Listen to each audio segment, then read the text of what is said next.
आज की क्लास में हम रेड्यूसिबल रिप्रेजेंटेशन और इररेड्यूसिबल रिप्रेजेंटेशन को भी देखेंगे, बट उससे पहले कुछ पोस्टुलेट्स देख लेते हैं ग्रुप के। और मैंने कल अबिलियन और नॉन अबिलियन ग्रुप्स के बारे में भी डिस्कशन किया था, तो उसको भी समझ लेते हैं कि एक्चुअल में वो होता क्या है। ठीक है, चलिए देखिए, स्टार्ट करते हैं। A complete set of element, कुछ पोस्टुलेट्स हैं ग्रुप थ्योरी के। A complete set of elements form a mathematical group which follows some rule known as group postulates. अब इसमें से कुछ जो पॉइंट ग्रुप्स रहते हैं ना, उनके कुछ रूल्स बने हुए हैं। वो सभी पॉइंट ग्रुप एक उस रूल को फॉलो करते हैं। कौन कौन से रूल हैं उसको देखिए। If two symmetry elements A and B are combined to give third symmetry element C, then element C is also the symmetry element of that group बोला गया है। ठीक है, पहला पोस्टुलेट क्या है, अगर ए और बी मिल करके कोई थर्ड ग्रुप बनाते हैं, थर्ड एलिमेंट बनाते हैं, तो वो जो थर्ड एलिमेंट होगा उस पॉइंट ग्रुप का सिमेट्री एलिमेंट रहेगा। ठीक है, जैसे देखिए फॉर एग्जांपल यहाँ पे क्या है, सिग्मा बी, ये जो मॉलिक्यूल है अमोनिया मॉलिक्यूल है, सिग्मा बी लगाया गया और उसमें C3 1 लगाया गया है। ठीक है, सिग्मा बी और C3 1 लगाया गया है। सिग्मा बी और C3 1 को मल्टीप्लाई करके सिमेट्री, मतलब सिमेट्री एलिमेंट्स, ये दोनों सिमेट्री एलिमेंट्स लगाए गए हैं इस मॉलिक्यूल में। तो ये दोनों सिमेट्री ऑपरेशन के मल्टीप्लिकेशन से ना जो बनता है वो क्या है, सिग्मा वी डबल डैश बनता है। ठीक है, सिग्मा वी डबल डैश को एक्चुअल में क्या होता है, अमोनिया मॉलिक्यूल में हमने देख लिया है कि अमोनिया मॉलिक्यूल में तीन टाइप के प्लेन रहते हैं, तीन टाइप के वर्टिकल प्लेन रहते हैं जो हर एक हाइड्रोजन को काटते हुए जाता है। जैसे कि H1 के साथ अगर नाइट्रोजन कट रहा है, ये वाला प्लेन ये वाले प्लेन के बारे में अगर मैं बात कर रहा हूं, तो इस वाले प्लेन को क्या बोल दिया गया है, सिग्मा बी। ठीक, यहाँ पे इस वाले प्लेन को सिग्मा बी बोल दिया गया है। अगर नाइट्रोजन के साथ मैं H3 को काट रहा हूं, तो ये वाले इस वाले प्लेन को सिग्मा बी डबल डैश बोल दिया गया है। और लास्ट में ये वाले नाइट्रोजन के साथ H2 को काट रहा हूं, तो सिग्मा बी डैश बोल दिया गया है। मतलब बोलने का मतलब ये हुआ कि तीन डिफरेंट प्लेन्स को डिफरेंशिएट करने के लिए अलग अलग नाम दिया गया है। ठीक है, तो एक बार अगर सिग्मा बी लगाएंगे मॉलिक्यूल में, हम लोग इस मॉलिक्यूल में हमने क्या किया, सिग्मा बी लगाया यहाँ पे इस तरीके से। तो इस सिग्मा बी को लगाने के बाद ये मॉलिक्यूल कैसा हो जाएगा, यहाँ पे H2 जो है वो यहाँ पे आ जाएगा H3 की जगह में, और H3 H2 की जगह में चले जाएगा, है ना। और कोई चेंजेस नहीं आएंगे इस मॉलिक्यूल में। ठीक है, उसके बाद C3 ऑपरेशन लगाया गया। C3 ऑपरेशन में क्या है, इस मॉलिक्यूल को हमने रोटेट कर दिया। ठीक है, अच्छा, जब कभी भी C3 ऑपरेशन बोला गया तो उसमें आप क्लॉकवाइज ही रोटेट करिएगा, मॉलिक्यूल को हमेशा क्लॉकवाइज ही रोटेट करिएगा। अगर C3 इनवर्स ऐसे करके बोल रहा है, C3 इनवर्स, तो उसमें एंटी क्लॉकवाइज रोटेशन होता है। ठीक है, तो यहाँ पे C3 लगाया गया, तो C3 लगाएंगे तो क्या होगा, हर एक हाइड्रोजन अपने प्लेस को चेंज कर लेगा। मतलब H1 की जगह में H2 चले जाएगा, H3 की जगह में H1 चला जाएगा, और H2 की जगह में H3 आ जाएगा। तो ये मॉलिक्यूल कुछ इस तरीके से देखने को मिला हम लोगों को। इस चीज को हम लोग सिमेट्री ऑपरेशन के मल्टीप्लिकेशन में भी देख चुके हैं। अगर ये दोनों को करने के बाद, ये दोनों ऑपरेशन लगाने के बाद मॉलिक्यूल कुछ इस तरीके से दिखता है, तो इनिशियल से फाइनल यहाँ पे आने के लिए कौन सा ऐसा ऑपरेशन किया जाए इस मॉलिक्यूल में, सो दैट मॉलिक्यूल डायरेक्टली यहाँ से यहाँ पे आ जाए। तो वो जो ऑपरेशन है सिग्मा वी डबल डैश का होता है। ठीक है, तो ये जो सिग्मा वी डबल डैश आया वो किसका रिजल्टेंट है, सिग्मा वी और C3 1 का।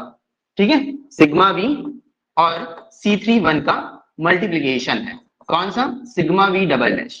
तो फर्स्ट पोस्टुलेट के अकॉर्डिंग होता ये है कि अगर दो सिमेट्री एलिमेंट से मिल करके अगर कोई थर्ड सिमेट्री एलिमेंट बनता है, तो वो थर्ड सिमेट्री एलिमेंट भी उस पर्टिकुलर ग्रुप का सिमेट्री एलिमेंट कहलाएगा।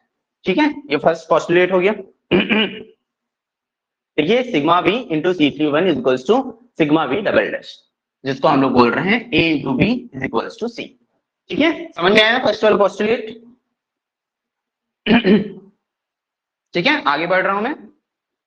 सेकंड वाला पोस्टुलेट देखिए, an element combined with itself give another symmetry element of that group. तो यहाँ पे क्या बोला गया है कि अगर कोई सिमेट्री एलिमेंट खुद के साथ कंबाइन करता है तो वो उसी ग्रुप का दूसरा वाला सिमेट्री एलिमेंट देता है। जैसे कि ये C3 1 को मल्टीप्लाई किया हम लोग C3 1 से, तो फिर ये आएगा क्या, C3 2। बोलने का मतलब क्या हुआ, ये C3 1 को हमने 2 बार ऑपरेट कर दिया, तो ये वाला भी सिमेट्री एलिमेंट उसी ग्रुप का तो ये वाला जो एलिमेंट है वो उस पर्टिकुलर ग्रुप का सिमेट्री एलिमेंट कहलाएगा। वैसे ही इसमें सिग्मा बी और सिग्मा बी को मल्टीप्लाई किए तो सिग्मा बी का स्क्वायर हो गया, ये जो होगा वो बराबर होगा ई के। तो ई भी क्या है, सिमेट्री एलिमेंट है उस पर्टिकुलर ग्रुप का। ठीक है, ये चीज समझ में आया? क्या बोला गया फिर से देखिए, an element combined with itself gives another symmetry element of that group. जब कभी भी कोई भी सा एलिमेंट जो है खुद के साथ कंबाइन करता है, मतलब खुद के साथ मल्टीप्लिकेशन करता है, तो जो भी सिमेट्री एलिमेंट आएगा ना, वो वाला सिमेट्री एलिमेंट उस पर्टिकुलर ग्रुप का सिमेट्री एलिमेंट कहलाएगा। ठीक है, तो ये C3 को अगर आप 2 बार अप्लाई कर रहे हैं, मतलब C3 को आप मल्टीप्लाई कर रहे हैं C3 के साथ, मतलब C31 को मल्टीप्लाई कर रहे हैं C31 के साथ, तो आएगा क्या, C32। तो ये जो C32 है, ये सिमेट्री एलिमेंट उस पर्टिकुलर पॉइंट ग्रुप का सिमेट्री एलिमेंट कहलाएगा। वैसे ही सिग्मा बी को सिग्मा बी के साथ मल्टीप्लाई करोगे तो ये ई आता है, तो ई भी क्या है, सिमेट्री एलिमेंट है उसी पॉइंट ग्रुप का। ठीक है ये हो गया। ये बस ये वाला जो स्टार्टिंग अभी मैं बता रहा हूँ, ये सब बस ग्रुप थ्योरी के नॉलेज को इंक्रीज करने के लिए है। ठीक है, चल, और ये अबेलियन और नॉन एबिलियन ग्रुप को समझाने के लिए है ये सभी चीजें।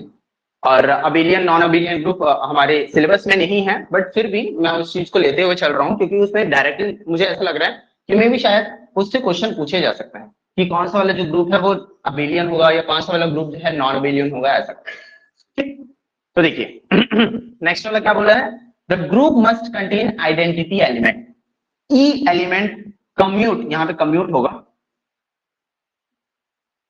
कम्यूट होगा इन COMMUTE। ठीक है, commute with all the element of the group and leaves them unchanged. ये वाला चीज हमने पहले भी पढ़ा है, मतलब मैं पहले भी ऐसी जनरली बताया हूं आपको कि जब कभी भी सिमेट्री एलिमेंट ई को मल्टीप्लाई करोगे आप किसी भी दूसरे सिमेट्री एलिमेंट के साथ, तो वो उसका जो रिजल्टेंट वैल्यू आता है वही वाला सिमेट्री एलिमेंट आ जाता है। जैसे कि यहाँ पे ई को ए के साथ मल्टीप्लाई किया गया है। ठीक है, ए ही लिखा गया है यहाँ पे, ए इंटू ई। ए की जगह कोई भी से दूसरा सिमेट्री एलिमेंट हो सकता है, या तो चाहे वो सिग्मा हो सकता है, या तो चाहे वो SN हो सकता है, या फिर वो C3 हो सकता है, या फिर चाहे जो भी सिमेट्री एलिमेंट हो। इसको इन सभी को अगर आप ई से मल्टीप्लाई करते हो तो ये इन सभी का रिजल्टेंट क्या आता है, यही सब आता है। ठीक है, ये क्या है, ई एक तरीके का 1 से मल्टीप्लीकेशन है, समझ। तो 1 से मल्टीप्लाई करोगे तो सेम नंबर आ जाता है ना, वैसा ही चीज। तो क्या बोला गया, ग्रुप एक कोई भी सा जो ग्रुप होता है, एक पॉइंट ग्रुप होता है, must contain identity symmetry element. Identity symmetry element उसके पास होना ही चाहिए, जो कि होता ही है। हमने सभी पॉइंट ग्रुप्स में देखा था आइडेंटिटी सिमेट्री एलिमेंट होता ही है। ये element must commute with all the element of the group and leaves them unchanged. Commute बोलने का मतलब यहाँ पे ये है कि देखिए, कम्यूट बोलने का मतलब क्या होता है उस चीज को समझते हैं। कम्यूट बोलने का मतलब यहाँ पे देखिए, पहले मैं जनरली बता दे रहा हूँ, पहले कम्यूट बोलने का मतलब, फिर मैथमेटिकली में जाएंगे। हम लोग जब मल्टीप्लिकेशन करते थे, जैसे ए के साथ ई का मल्टीप्लिकेशन, ए के साथ ई का मल्टीप्लिकेशन, या फिर ए की जगह में डायरेक्टली C2 ले ले रहा हूँ। ठीक है, C2 के साथ ई का मल्टीप्लिकेशन अगर मैं करूंगा, ठीक है, जब मैं कोई भी से मॉलिक्यूल में इस सिमेट्री एलिमेंट्स को लगाऊंगा, तो पहले मैं क्या लगाऊंगा उस मॉलिक्यूल में, ई सिमेट्री एलिमेंट लगाऊंगा, उसके बाद फिर C2 लगाऊंगा। ठीक है, ई सिमेट्री एलिमेंट लगाऊंगा, फिर क्या लगाऊंगा, C2 लगाऊंगा। वैसे ही अगर मैं इसके ऑर्डर को रिवर्स कर दूं, बोलने का मतलब क्या हुआ, C2 लगाने के बाद फिर मैं E लगाऊं, तो इन दोनों का वैल्यू अगर सेम आता है, मान लीजिए इसका वैल्यू x आया और इसका वैल्यू x आया, बोलने का मतलब ये कि मॉलिक्यूल सेम टाइप का कॉन्फ़िगरेशन अगर शो करता है, तो मैं बोलूंगा कि ये जो है ना, ये दोनों ही एलिमेंट एक दूसरे से कम्यूट कर रहे हैं। ठीक है, समझ में आया क्या बोला, एक बार और समझिए। दो सिमेट्री एलिमेंट को ले लिया मैंने, जैसे यहाँ पे E और C2 को लिया है, वैसे ही E की जगह मैं कोई और सिमेट्री एलिमेंट भी ले सकता हूँ। फिलहाल के लिए मैं E ले रहा हूँ, क्योंकि यहाँ पे पोस्टुलेट में E के बारे में बात किया जा रहा है, आइडेंटिटी सिमेट्री एलिमेंट के बारे में बात किया जा रहा है इसलिए। तो E और C2 ये दोनों को पहले क्या किया मैंने, कोई भी सा मॉलिक्यूल में मुझे इन दोनों के मल्टीप्लिकेशन को ऑपरेट करना है। मल्टीप्लिकेशन को ऑपरेट करना है बोलने का मतलब, इसको पहले ऑपरेट करूंगा, मतलब आइडेंटिटी सिमेट्री एलिमेंट लगाऊंगा, फिर उस मॉलिक्यूल में C2 सिमेट्री एलिमेंट लगाऊंगा। तो पहले मैंने ये किया, ठीक है, आइडेंटिटी लगाया, फिर C2 लगाया। फिर दूसरी बार, मतलब दूसरे केस में मैं क्या कर रहा हूँ, पहले C2 लगा रहा हूँ मॉलिक्यूल में, उसके बाद फिर आइडेंटिटी लगा रहा हूँ मॉलिक्यूल में। तो अगर दोनों का वैल्यू x आता है, दोनों का वैल्यू x आता है बोलने का मतलब ये कि अगर दोनों ही केस में मॉलिक्यूल का जो कॉन्फ़िगरेशन है वो एक्जैक्टली सेम रहता है, तब मैं बोलूंगा कि ये दोनों ही सिमेट्री एलिमेंट क्या कर रहे हैं, एक दूसरे से कम्यूट कर रहे हैं। समझ में आया क्या बोला? ये दोनों ही सिमेट्री एलिमेंट क्या कर रहे हैं, कम्यूट कर रहे हैं एक दूसरे से। ठीक है, समझ में आया क्या?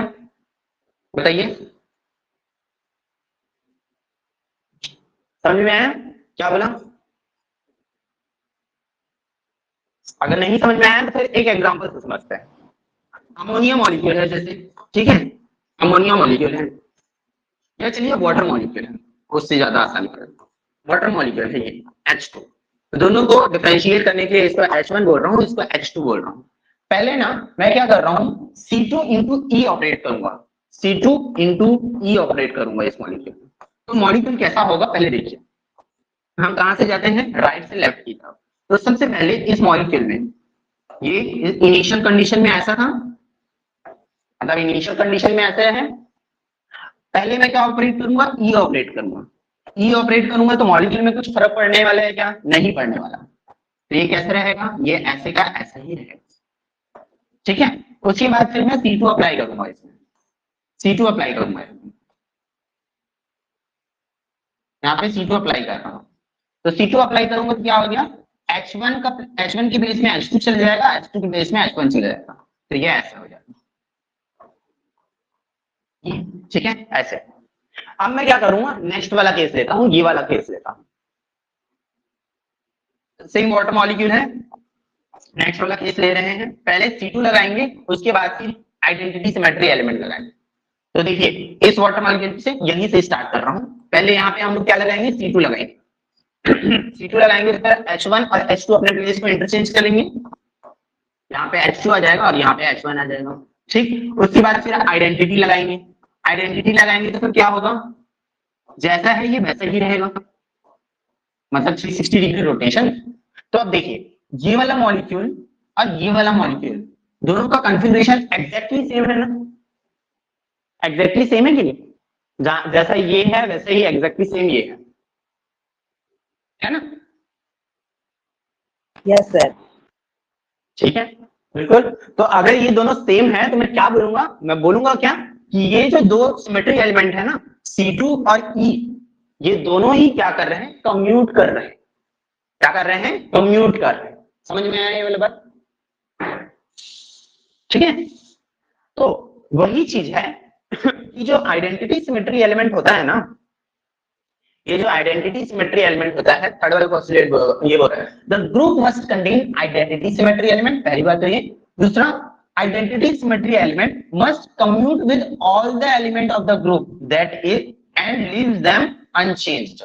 मतलब सिमेट्री, ये जो आइडेंटिटी सिमेट्री एलिमेंट है, हर एक सिमेट्री एलिमेंट के साथ कम्यूट करता है। जैसे कि अभी C2 के साथ कम्यूट किया, वैसे ही सिग्मा के साथ भी कम्यूट करेगा, वैसे ही Sn के साथ भी कम्यूट करेगा, वैसे ही डिफरेंट सिमेट्री एलिमेंट के साथ ये मतलब इन्वर्जन के साथ भी कम्यूट करेगा, वैसे डिफरेंट सिमेट्री एलिमेंट के साथ ये कम्यूट करता है। ठीक है, और उनमें कोई भी से चेंजेस डेवलप नहीं करता। तो उसको इस तरीके से रिप्रेजेंट किया गया है। ए जो होगा वो बराबर होगा ए के, जो कि बराबर होगा ए के। ठीक है, क्लियर ये वाला चीज। और हम लोग क्वांटम में देखेंगे, क्वांटम में आप देखेंगे कि ये ऐसे स्क्वायर ब्रैकेट लगाया जाता है और दो डिफरेंट सिमेट्री एलिमेंट्स को, यहाँ पे एक्शन में ऑपरेटर्स रहता है क्वांटम में। तो क्वांटम में आप देखेंगे कि जो दो डिफरेंट ऑपरेटर्स रहता है ना, उसको कम्यूट करवाने के लिए ए बी माइनस बी ए किया जाता है, तो उसका वैल्यू एक्स आता है। अगर एक्स का वैल्यू 0 आएगा तो हम लोग बोलेंगे कि दो ऑपरेटर्स कम्यूट कर रहे हैं, और जब नॉन 0 आएगा तो नॉन कम्यूट कर रहे हैं, ऐसा करके बोलेंगे। ठीक है, इसको क्वांटम में समझ लीजिएगा, मतलब क्वांटम का ही ये पार्ट है। अब देखिए नेक्स्ट वाला, जैसे कि यहाँ पे सिमेट्री एलिमेंट्स ए और ई को बोला गया है, ए और ई सिमेट्री एलिमेंट्स है यहाँ पे। तो ए ई इन माइनस ई, अगर मैं करता हूं तो इसका वैल्यू 0 आएगा। ठीक है, क्यों 0 आएगा, क्योंकि आइडेंटिटी सिमेट्री एलिमेंट जो होता है वो कम्यूट करता है हर एक सिमेट्री एलिमेंट के साथ। तो वैसे ही C2 के साथ ये इसका जो वैल्यू आएगा वो 0 आएगा, वैसे ही सिग्मा के साथ भी इसका वैल्यू 0 आएगा, और ये सेंटर ऑफ इन्वर्जन के साथ भी इसका वैल्यू 0 है। मतलब कम्यूट शो करने का एक तरीके का पैटर्न है ये। मतलब स्क्वायर ब्रैकेट के अंदर में अगर आप दो सिमेट्री एलिमेंट्स को अगर आप डाल रहे हो या फिर दो ऑपरेटर्स को डाल रहे हो तो उसका एक्चुअल मतलब ये होता है ए माइनस ई ऐसा। तो ऑपरेटर्स के केस में भी आप देखेंगे ऑपरेटर्स को भी राइट साइड से लेफ्ट साइड की तरफ ऑपरेट किया जाता है किसी भी फंक्शन। ठीक है, तो सेम चीज इसमें भी है। नेक्स्ट वाले पोस्टुलेट पे आते हैं। Every element of the group obey associative law of combination. तो एक पॉइंट ग्रुप में ना जितने भी सिमेट्री एलिमेंट होते हैं उन लोग इस लॉ को ओबे करते हैं। जैसे यहाँ पे देखिए a इंटू बी इंटू सी। ठीक है, बोलने का मतलब क्या हुआ कि a इंटू बी इंटू सी जो होगा ना वो बराबर होगा ए बी इंटू सी के। ठीक है, यहाँ पे बोलने का मतलब ये हुआ कि जब कभी भी आप इस सिमेट्री एलिमेंट को लगा रहे हैं किसी भी एक मॉलिक्यूल में एक्स वाई जेड लिख दे रहा हूं मैं यहाँ पे। ठीक है, जिस तरीके से हम लोग वो multiplicative operator multiplication of the symmetry elements पढ़ रहे थे उस वाले केस में ऐसे ही लिखते थे ना एक्स वाई जेड को। तो इसी तरीके से तो b इंटू सी का जो भी वैल्यू आता है, जैसे कि b इंटू सी में c को मैं e ले लिया तो e इंटू b क्या हो जाएगा, b के बराबर हो जाएगा। तो पहले इन दोनों को मल्टीप्लाई करूंगा फिर मैं ऑपरेट करूंगा इस पे। ठीक है, पहले इन दोनों को मल्टीप्लाई करूंगा फिर मैं ऑपरेट करूंगा इस पे, फिर इसमें ऑपरेट करने के बाद फिर लास्ट में a से ऑपरेट करूंगा। वैसे ही सेम चीज अगर मैं करूं c को अलग से ऑपरेट कर दूं फिर बाद में इन दोनों के मल्टीप्लिकेशन से ऑपरेट करूं तो फिर वैल्यू दोनों का सेम आता है। तो ये क्या होता है, एसोसिएटिव लॉ ऑफ कॉम्बिनेशन। ठीक है, ये associative law of combination. Associative law of combination में कुछ नहीं है, बस ये सिमेट्री एलिमेंट्स है। सिमेट्री एलिमेंट्स के मल्टीप्लिकेशन के साथ पहले आपने ऑपरेट किया। सिमेट्री एलिमेंट्स जैसे बी और सी है, दो सिमेट्री एलिमेंट्स हैं, तो ये दोनों सिमेट्री एलिमेंट के मल्टीप्लिकेशन के साथ आपने इसको ऑपरेट किया किसी मॉलिक्यूल पे, फिर उसके बाद इसको ऑपरेट करने के बाद फिर लास्ट में ए से ऑपरेट किया है। ठीक है, तो मॉलिक्यूल का कुछ ना कुछ कॉन्फ़िगरेशन आया होगा, मैं लिख दे रहा हूं उसको Z1 ऐसे करके। तो वैसे ही सेम टाइप का कॉन्फ़िगरेशन तब आएगा जब उसी पॉइंट ग्रुप के इन सभी एलिमेंट्स को इस तरीके से ऑपरेट किया जाए। मतलब सी को पहले आप ऑपरेट कर लीजिए फिर उसके बाद ए बी के मल्टीप्लिकेशन से ऑपरेट करिए, तभी जो कॉन्फ़िगरेशन आएगा वो सेम आएगा। इसको बोलते हैं associative law of combination. Last होता है फिफ्थ वाला। फिफ्थ वाले में every element of the group has an inverse element which is also an element of that group. तो फिर हर एक एलिमेंट हर एक सिमेट्री एलिमेंट का अपना खुद का एक इनवर्स भी होता है जिसको जो कि क्या होता है उस पर्टिकुलर पॉइंट ग्रुप का एक सिमेट्री एलिमेंट होता है। जैसे ए का इनवर्स वाला जो सिमेट्री एलिमेंट होगा वो ए इनवर्स होगा। वैसे ही C3 का जो इनवर्स वाला सिमेट्री एलिमेंट होगा वो क्या होगा, C3 माइनस 1 ऐसा। मतलब C3 माइनस 1 और C3 1। यहाँ पे अगर कुछ नहीं लिखा है तो यहाँ पे C3 1 है। ठीक है, बोलने का मतलब C3 1 है। इस वाले केस में मॉलिक्यूल को आप सीधा रोटेट करते हो क्लॉकवाइज, और इस वाले केस में मॉलिक्यूल को आप उल्टा रोटेट करते हो एंटी क्लॉकवाइज। तो हर एक सिमेट्री एलिमेंट का अपना खुद का एक इनवर्स सिमेट्री एलिमेंट भी होता है किसी भी पॉइंट पर। ठीक, जैसे देखिए यहाँ पे इसका एग्जांपल दिया गया है। यहाँ पे C31 लगाया गया है अमोनिया मॉलिक्यूल में। C31 लगाएंगे तो H1, H2 और H3 अपने प्लेस को इंटरचेंज करेंगे। H2 की जगह में H1 आएगा, H3 की जगह में H2 जाएगा और H1 के प्लेस में H3 जाएगा। तो ये मॉलिक्यूल कुछ इस तरीके से दिखेगा, है ना, ऐसे दिखेगा। ये वाला मॉलिक्यूल ऐसे दिखेगा। ठीक है, इस तरीके से। वैसे ही अगर इसमें C3 इनवर्स पे लगाया जाए तो H3 की जगह में H1 चले जाएगा, H2 के प्लेस में H3 चले जाएगा और H1 के प्लेस में H2 चले जाएगा।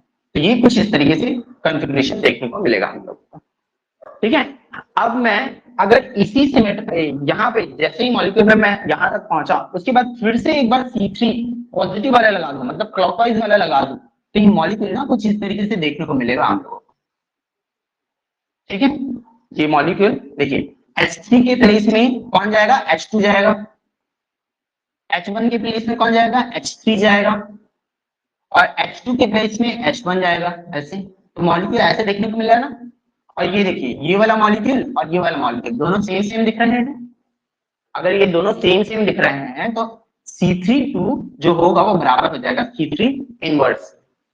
C32 जो होगा वो बराबर हो जाएगा किसके, C32 जो होगा वो बराबर हो जाएगा किसके, C3 इनवर्स। ठीक है, तो इसी चीज को लिखा गया है यहाँ, इसी को मैथमेटिकल फॉर्म में भी लिखा जा सकता है इस तरीके से। ये डिफरेंट सिमेट्री एलिमेंट है, उनका इनवर्स कुछ इस तरीके से दिखता है। जैसे ई का आइडेंटिटी सिमेट्री एलिमेंट का इनवर्स जो होगा वो ई इनवर्स करके लिख सकते हो आप। ठीक है, सिग्मा का जो इनवर्स होगा वो सिग्मा इनवर्स करके लिख सकते हो आप। आई का जो इनवर्स सिमेट्री एलिमेंट होगा वो आई इनवर्स करके लिख सकते हैं। ठीक है, सी एन एक्स का जो सिमेट्री एलिमेंट होगा उसका inverse C N minus X करके लिखा जा सकता है। तो सी एन माइनस एक्स का जो वैल्यू रहेगा वो C N N minus X के बराबर। ये मैथमेटिकल फॉर्म है, इतना मैथमेटिकल फॉर्म में जाने की कोई जरूरत नहीं है, आप मॉलिक्यूल को देख करके आसानी से पता कर सकते हैं। ठीक है, जिस तरीके से हम लोग अमोनिया मॉलिक्यूल में डिस्कस किए थे। इस मैथमेटिकल फॉर्म में जाएंगे तो और ज्यादा कंफ्यूजन होता है, मुझे होता है, हालांकि आप जा सकते हैं। ठीक है, चलिए, वैसे एस एन एक्स के बेसिस पे एस एन एक्स का सिमेट्री एलिमेंट का इनवर्स क्या होता है, एस एन माइनस एक्स, उसको मैथमेटिकल फॉर्म में S N N minus X भी लिखा जा सकता है। जैसे कि यहाँ पे C3 इनवर्स का जो सिमेट्री एलिमेंट होगा वो बराबर किसका होगा, C3 2 के बराबर होता है। इसको कैसे लिखा जा सकता है, इस फॉर्म में लिखा जा सकता है C3 3 माइनस 1, तो फिर C3 2 हो जाएगा। तो C3 2 जो होगा, C3 2 जो होगा वो बराबर होगा C3 इनवर्स। वैसे S4 3 जो होगा वो बराबर होगा S4 इनवर्स। ठीक, चलो अब आते हैं टाइप्स ऑफ ग्रुप पे। हमने देख लिया ऑर्डर ऑफ ग्रुप को समझ लिया, वैसे ही कुछ पोस्टुलेट्स को देख लिया। वो पोस्टुलेट्स बस इसी मतलब यही काम आएंगे जब आप किसी भी सिमेट्री एलिमेंट का मल्टीप्लिकेशन कर रहे हैं या फिर आइडेंटिटी से किसी का मल्टीप्लिकेशन कर रहे हैं, तो किस तरीके से उनके रिजल्टेंट वैल्यू आते हैं उस चीज में वो सभी पोस्टुलेट्स काम आएंगे। ठीक है, ग्रुप पोस्टुलेट्स कहते हैं उसको। अब टाइप्स ऑफ ग्रुप, तो बेसिकली 3 टाइप का ग्रुप रहता है, एक अबेलियन होता है, एक नॉन अबेलियन होता है और एक होता है cyclic group. Abelian point group में क्या होता है, हमने कम्यूट के बारे में देख लिया, तो कम्यूट से ही रिलेशन है इसका। देखिए कोई भी सा group, a group is said to be abelian if all the symmetry elements commute with each other. जितने भी सिमेट्री एलिमेंट्स होंगे उस पर्टिकुलर ग्रुप के, वो सभी एक दूसरे से कम्यूट करेंगे ना, तब जाकर के हम लोग उस ग्रुप को अबेलियन ग्रुप बोलेंगे।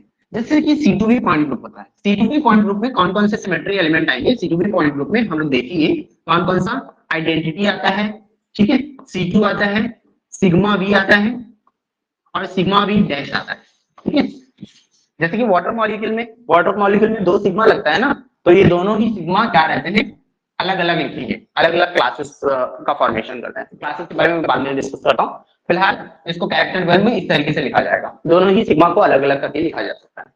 दोनों ही सिग्मा अलग अलग इसलिए लिखते हैं क्योंकि ये दोनों ही एक दूसरे से कम्यूट कर रहे हैं, और C3V वाले पॉइंट ग्रुप में तीनों सिग्मा को एक साथ देखा जाएगा क्योंकि वो एक दूसरे के कंजुगेट रहेंगे। उस पर नहीं पढ़ते फिलहाल में, अभी इसको देखिए। C2V पॉइंट ग्रुप में 4 टाइप के सिमेट्री एलिमेंट्स हैं, एक आइडेंटिटी, एक C2, एक सिग्मा V और एक सिग्मा V डैश बोलूंगा इसको। सिग्मा 2 टाइप का लग रहा था मॉलिक्यूल में, वाटर मॉलिक्यूल में, अगर आपको याद होगा, एक मॉलिक्यूल में कंप्लीटली लगता था, मतलब मॉलिक्यूल का हर एक एटम को काटता था, और एक मॉलिक्यूल के बीच से जाता था जिसमें हाइड्रोजन और हाइड्रोजन एक दूसरे पर फ्लैट करते थे। ठीक है, तो ये दोनों ही सिग्मा, तो ये जितने भी सिमेट्री एलिमेंट्स होते हैं ना, वो एक दूसरे से कम्यूट करते हैं। कम्यूट करते हैं बोलने का मतलब क्या हुआ कि ई तो सबके साथ कम्यूट करेगा ही करेगा, वैसे ही C2 ना सिग्मा के साथ भी कम्यूट करता है। मतलब ये C2 इंटू सिग्मा V अगर करता हूं मैं, तो ये बराबर होगा सिग्मा V इंटू C2 के। मतलब पहले मैं C2 को ऑपरेट करूं फिर सिग्मा लगाऊं, या फिर सिग्मा लगा करके C2 को ऑपरेट करूं, तो दोनों ही केस में मॉलिक्यूल का जो कॉन्फ़िगरेशन रहेगा वो एग्जैक्टली सेम आता है। तो इसलिए ऐसे करके जितने भी पॉइंट ग्रुप रहेंगे वो क्या कहलाते हैं, अबेलियन पॉइंट ग्रुप कहलाते हैं। ठीक है, और इन अबेलियन पॉइंट ग्रुप का, in Abelian group order of the group H and the number of classes are always same because each symmetry elements act as a class। तो हर एक, जिस तरीके से मैंने अभी बनाया था, चार जितने भी सिमेट्री एलिमेंट्स रहते हैं वो डिफरेंट क्लास का फॉर्मेशन करते हैं। डिफरेंट क्लास का फॉर्मेशन करना बोले का मतलब कि एक पॉइंट मतलब कैरेक्टर टेबल हम लोग लिखते हैं, कैरेक्टर टेबल में ना यहाँ पे जो भी चीजें आएंगी वो सभी क्लासेस का फॉर्मेशन करते हैं, तो सभी को क्लासेस बोला जाता है। हर एक सिमेट्री एलिमेंट का अलग अलग क्लासेस बनता है इसमें। ठीक है, तो उसको पॉइंट वो कैरेक्टर टेबल जब पढ़ेंगे तो उसके बारे में देख लेंगे हम लोग। तो यहाँ पे देख लीजिए, यहाँ पे बोला क्या गया है, अबेलियन ग्रुप में हर एक सिमेट्री एलिमेंट का अलग अलग क्लास बनता है।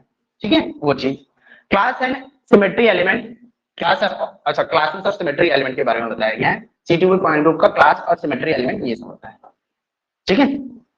ये सभी क्लासेस और symmetry element, same number of classes रहेगा, same number of symmetry element, मतलब जितने भी सिमेट्री एलिमेंट रहेंगे वो सभी अलग अलग क्लासेस बनाएंगे। तो अबेलियन पॉइंट ग्रुप क्या होगा, अबेलियन पॉइंट ग्रुप में हर एक सिमेट्री एलिमेंट एक दूसरे से कम्यूट करता है। तो इन सभी को हम लोगों को देखना नहीं है कि कौन सा कर रहा है या कौन सा नहीं कर रहा है, उस चीज को आप टेबल के फॉर्म में दिया हुआ है उसको याद कर लीजिएगा। नॉन अबेलियन पॉइंट ग्रुप में क्या होता है, बस जस्ट इसका अपोजिट, जितने भी पॉइंट ग्रुप्स, जितने भी सिमेट्री एलिमेंट रहेंगे वो एक दूसरे के साथ कम्यूट नहीं करेंगे। हालांकि उनमें से कोई एक दूसरे से कम्यूट करेगा भी, बट हर एक सिमेट्री एलिमेंट हर एक के साथ कम्यूट नहीं करेगा, ठीक है। A group is said to be non-abelian if all the symmetry elements not commute with each other. इसका एग्जांपल है C3, ठीक है, इसका एग्जांपल है C3। In non-abelian group, number of classes always differ from the order of the group. Number of classes और element of symmetry दोनों ही order of group के, ये order of group, number of classes और element symmetry element ये सभी एक दूसरे से डिफर करते हैं। बाकी अबेलियन ग्रुप में क्या होता है, इस चीज को पॉइंट को नोट कर लीजिएगा कि अबेलियन ग्रुप में number of classes, number of class मतलब क्लास लिख दे रहा हूं, क्लास, ऑर्डर और सिमेट्री एलिमेंट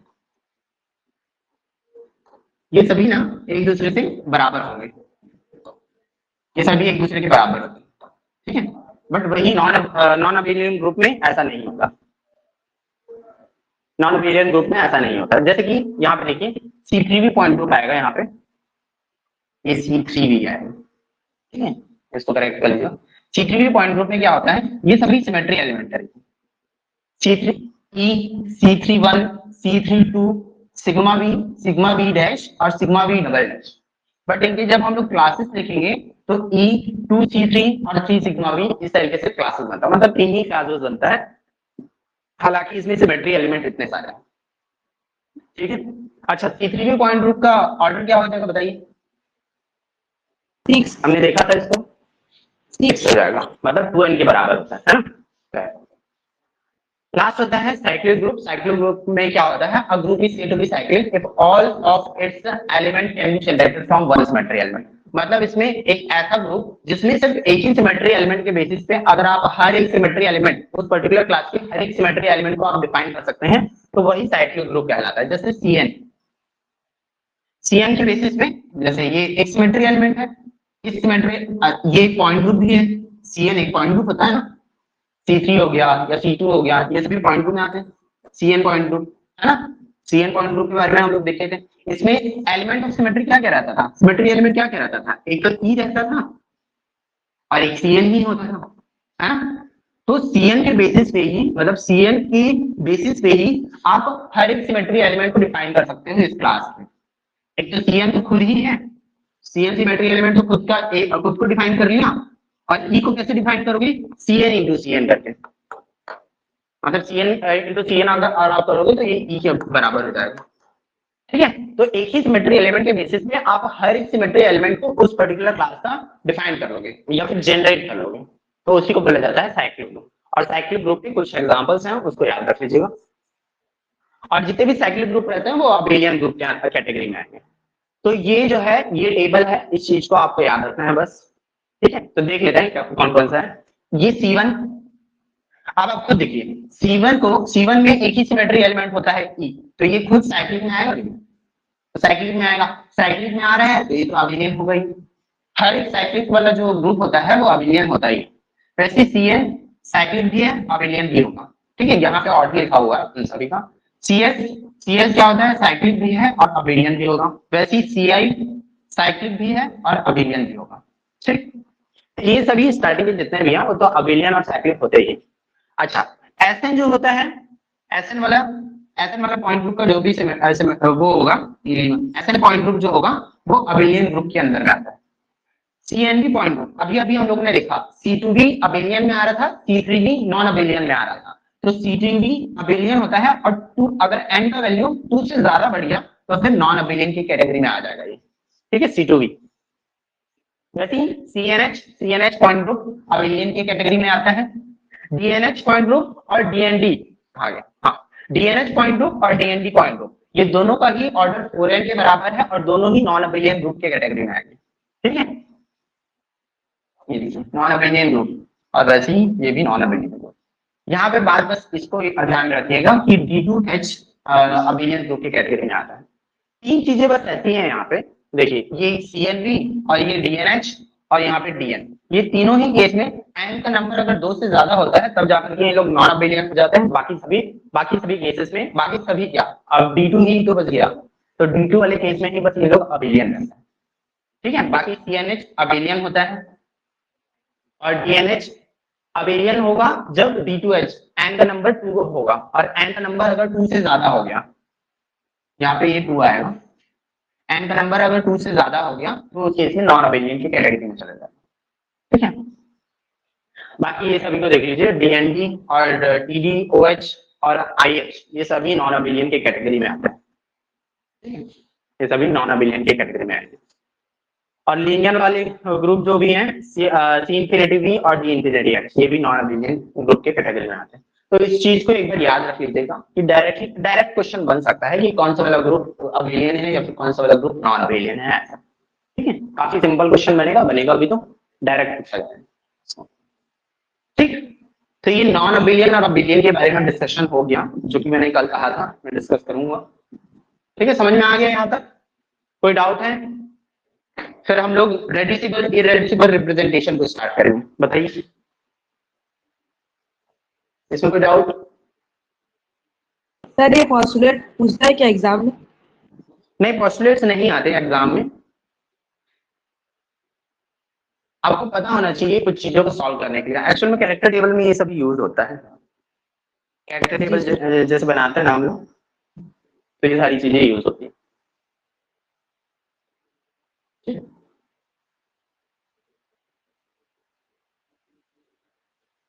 ओके, तो हम लोग चलते हैं अब रेड्यूसिबल और इरेड्यूसिबल रिप्रेजेंटेशन में, ठीक।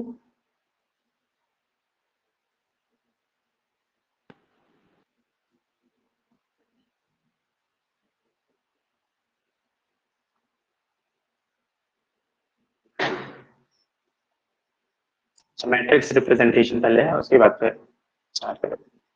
अब देखिए डिफरेंट सिमेट्री एलिमेंट्स को ना मैट्रिक्स के फॉर्म में भी रिप्रेजेंट किया जाता है, तो उसको देख लेते हैं पहले। Matrix representation of identity, identity को मैट्रिक्स के फॉर्म में किस तरीके से रिप्रेजेंट किया जाएगा, देखिए। मैट्रिक्स के एक मैट्रिक्स होता है, मैट्रिक्स इस तरीके से रहता है, स्क्वायर ब्रैकेट के अंदर में लिखते हैं इसको, ठीक है। इसमें देखिए ये वाला जो फर्स्ट रो का फर्स्ट वाला कॉलम जो होता है वो x की वैल्यू को शो करता है, ठीक है, ठीक है। सेकंड वाले कॉलम का सेकंड वाला जो रो होगा, सेकंड वाले रो का सेकंड वाला जो कॉलम होगा वो वाला वैल्यू y को शो करेगा, और लास्ट वाला ये वाला जो सेक्शन है वो z को शो करेगा, ठीक है, z की वैल्यू इसको। तो अगर मैं सिमेट्री एलिमेंट XYZ को मैं कुछ इस तरीके से मैट्रिक्स की फॉर्म में रिप्रेजेंट कर सकता हूँ। यहाँ पे x का वैल्यू शो होगा, यहाँ पे y का वैल्यू और यहाँ पे z का वैल्यू, ठीक है। मैट्रिक्स नॉर्मल मैट्रिक्स में इस तरीके से होता है कि ये स्क्वायर मैट्रिक्स है। एक्चुअल में स्क्वायर मैट्रिक्स में सेम नंबर ऑफ कॉलम्स और सेम नंबर ऑफ रोज रहते हैं, आपको पता होगा इसके बारे में। तो ये स्क्वायर मैट्रिक्स है, इस स्क्वायर मैट्रिक्स में ये जो भी वैल्यूज हैं, जैसे यहाँ पे जो वैल्यू आता है वो x की वैल्यू को शो करेगा, यहाँ पे जो वैल्यू आता है वो y की वैल्यू को, और यहाँ पे जो वैल्यू आता है वो z की वैल्यू को। तो इस मैट्रिक्स में हम लोग क्या करेंगे, आइडेंटिटी सिमेट्री एलिमेंट को लगा करके देखेंगे, तो मैट्रिक्स किस तरीके से कौन से फॉर्म में कन्वर्ट हो जाएगा उस चीज को देखना है हम लोगों को। वही होता है matrix representation of symmetry elements. जो भी सिमेट्री एलिमेंट्स हैं, अभी जितने भी सिमेट्री एलिमेंट्स कौन कौन से, आइडेंटिटी, C2, सिग्मा और सेंटर ऑफ इन्वर्जन, इन सभी सिमेट्री एलिमेंट्स को मैट्रिक्स के फॉर्म में किस तरीके से रिप्रेजेंट करते हैं उस चीज को अभी हम लोग देखने वाले हैं। तो सबसे पहले हम लोगों ने क्या देखा कि कोई भी x y z तीनों ही कोऑर्डिनेट में को मैट्रिक्स के फॉर्म में इस तरीके से रिप्रेजेंट किया जाता है, जिसमें यहाँ पे x का वैल्यू होता है, यहाँ पे y का वैल्यू और यहाँ पे z का वैल्यू, ठीक है।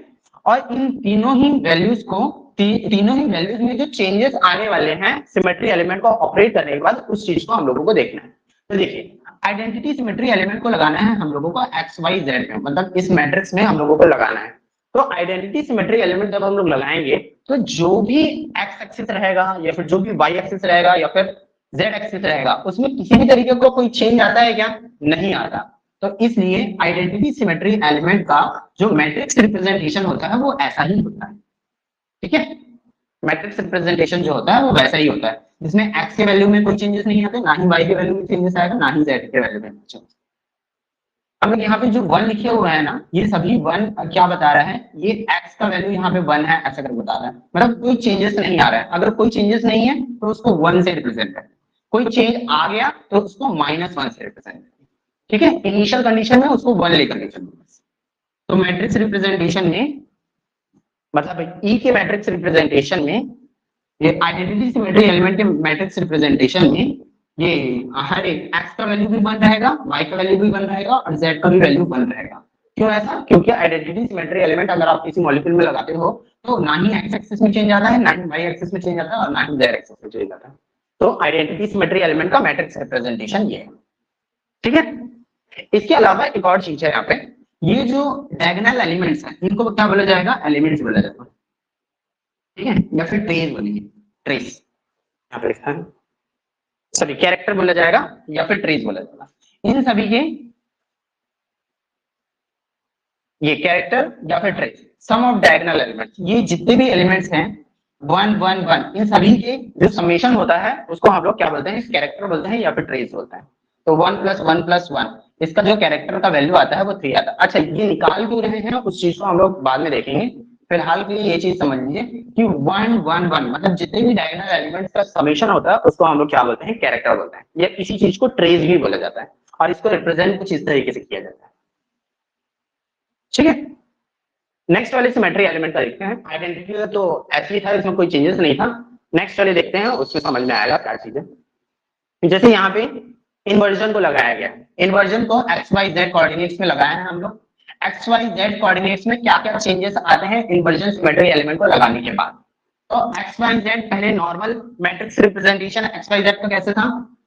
ऐसे ही था, 1 0 0 0 1 1 0 1 0 और 0 0 1 ऐसे करके। ठीक है, इस तरीके से। इसमें आइडेंटिटी सिमेट्री एलिमेंट को जब आप लगाओगे तो ये जो एक्स कोऑर्डिनेट है वो इन्वर्स हो जाता है, मतलब जस्ट उल्टा हो जाता है, माइनस एक्स में कन्वर्ट हो जाता है। वैसे ही y जो है माइनस वाई में कन्वर्ट हो जाता है और z जो है वो माइनस जेड में कन्वर्ट हो जाता है। तो ये जब आइडेंटिटी सिमेट्री एलिमेंट लगेगा तो मैट्रिक्स जो होगा वो कैसे बन जाएगा? उसका मैट्रिक्स को हम लोग किस तरीके से रिप्रेजेंट करेंगे? -1 0 0 0 -1 0 और 0 0 -1। इस तरीके से मैट्रिक्स रिप्रेजेंटेशन होता है किसका? आइडेंटिटी सिमेट्री, ये centre of inversion symmetry element. हाँ बोलिए। सेंटर ऑफ इन्वर्जन मतलब 180 का रोटेशन। सेंटर ऑफ इन्वर्जन बोलने का मतलब डायगोनल एलिमेंट्स का अपने अपोजिट डायरेक्शन में शिफ्ट हो जाना। जो भी डायगोनली अपोजिट है ना उसका अपोजिट शिफ्ट हो जाना। तो जैसे -5 प्लस 5 की जगह में आ जाएगा, प्लस 5 -5 की जगह में चला जाएगा। 180 डिग्री का रोटेशन नहीं बोलेंगे फिलहाल इसको। 180 डिग्री का रोटेशन किसमें बोलते हैं? Axis of symmetry, C2 axis of symmetry में बोलते हैं। इसमें क्या होता है? डायगोनल एलिमेंट्स जो होते हैं, मतलब डायगोनली अपोजिट एलिमेंट्स क्या रहते हैं? एक दूसरे का प्लेस ले लेते हैं। ठीक है, तो x जो है वो -x में कन्वर्ट हो गया, x जो है वो -x में कन्वर्ट हो गया, y जो रहेगा वो -y में कन्वर्ट हो जाएगा और z जो रहेगा वो -z में कन्वर्ट हो जाएगा। तो ये सभी ये जो centre of inversion symmetry element रहेगा उसका जो मैट्रिक्स रिप्रेजेंटेशन है वो कुछ इस तरीके से दिखता है। और इस सेंटर ऑफ इन्वर्जन मैट्रिक्स का, centre of inversion symmetry element के मैट्रिक्स का जो ट्रेस वैल्यू आता है वो क्या आता है? -3 आता है। इन सभी का यूज हम लोग आगे देखेंगे, कैरेक्टर का यूज कहाँ पे होता है वो सभी को आगे देखेंगे। नेक्स्ट वाले सिमेट्री एलिमेंट देखते हैं, matrix representation of plane of symmetry. अब प्लेन ऑफ सिमेट्री लगाने पे अब देखिए कौन सा प्लेन लगाया जा रहा है उस पर डिपेंड करता है इसका मैट्रिक्स रिप्रेजेंटेशन। जैसे सिग्मा XZ लगाया गया, तो सिग्मा XZ अगर आप लगाएंगे तो फिर कौन से एक्सिस में चेंजेस आते हैं? सिर्फ और सिर्फ y एक्सिस में चेंज आएगा, क्योंकि ये जो प्लेन लग रहा है वो किस में लग रहा है? XZ के प्लेन में लग रहा है। तो XZ के प्लेन में लग रहा है तो y बस क्या होगा? -y में कन्वर्ट होने वाला है। तो x y z में जो वैल्यू चेंज होगा वो सिर्फ किसका चेंज होगा? y का बस वैल्यू चेंज होगा। तो y का बस वैल्यू चेंज हो रहा है, इसलिए x की जगह में 1 है तो 1 ही रहेगा, y की जगह में क्या हो जाएगा? -1 हो जाएगा और z की जगह में क्या रहेगा, z ही रहेगा, मतलब +1 ही रहेगा।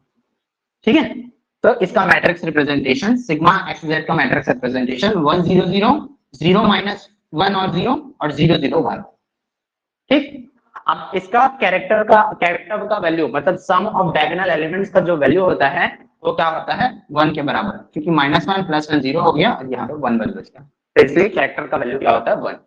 ऐसे हर एक सिग्मा में होते हैं, हर एक सिग्मा का जो कैरेक्टर का वैल्यू आएगा वो 1 के बराबर आता है। बस यही देखना है हम लोगों को। अगर वही चीज सिग्मा एक्स जेड की जगह अगर मैं लिख देता सिग्मा वाई जेड, तो बताइए तो मैट्रिक्स का रिप्रेजेंटेशन कहाँ पे वाई आने वाला था, कहाँ पे माइनस आने वाला था? वाले में माइनस इस वाले केस में एक्स वाले में माइनस आ जाता यहाँ पे, और यहाँ प्लस रहता है, मतलब प्लस को शो करने की जरूरत नहीं है, बट फिलहाल के लिए यहाँ शो कर रहा हूँ। ठीक है, ऐसे तो प्लस का वैल्यू रहता है। कैरेक्टर का वैल्यू क्या आता? कैरेक्टर का वैल्यू तब भी वही आने वाला था, ये दोनों बस 0 हो जाते हैं और वो +1 बच जाता। ठीक है, वैसे ही लास्ट वाले केस में अगर मैं सिग्मा एक्स वाई लेता तो z वाला वैल्यू बस माइनस होता, बाकी दोनों प्लस में रहते, तब उस वाले केस में भी कैरेक्टर का वैल्यू क्या आता, +1 ही आता। ठीक है, तो सिग्मा वाले केस में कैरेक्टर का वैल्यू जो होता है वो +1 आता है। यहाँ पे सीखना बस ये है हम लोगों को इसका मैट्रिक्स रिप्रेजेंटेशन कैसे होता है, मतलब जो भी सिमेट्री एलिमेंट्स हैं उनका मैट्रिक्स रिप्रेजेंटेशन कैसे होता है, और कैरेक्टर का वैल्यू क्या क्या रहता है उस पर्टिकुलर सिमेट्री एलिमेंट को। ठीक है, तो इजी था ये चीज, समझ में आया? जी। ठीक, आगे बढ़ते हैं। वही है C2Z का भी। अब C2Z में क्या होता है, C2Z में हम लोग Z एक्सिस से C2 एक्सिस लगाते हैं, C2 एक्सिस लगाएंगे तो फिर x जो है -x में कन्वर्ट हो जाएगा और y जो है -y में कन्वर्ट हो जाएगा। तो देखिए वही चीज हुआ है, C2Z एक्सिस लगाए हैं हम लोग, x y z में किस में चेंज आएगा, हाँ -x, मतलब x में चेंज आएगा और y में चेंज आएगा। तो 1 का वैल्यू जो x है उसका वैल्यू -1 और y है उसका वैल्यू -1 में कन्वर्ट हो जाएगा। ठीक है, और जो z का वैल्यू है उसमें कोई भी से चेंजेस नहीं आएंगे, तो ये 1 का 1 ही है। ठीक है, तो लास्ट में जब इन सभी x y z को जब हम लोग कॉमन निकालेंगे तो फिर ये लास्ट में इसका मैट्रिक्स रिप्रेजेंटेशन कुछ इस तरीके से दिखता है, C2Z का -1 और ये 1, इसका मैट्रिक्स रिप्रेजेंटेशन, और इसके कैरेक्टर का वैल्यू क्या आता है -1 के बराबर।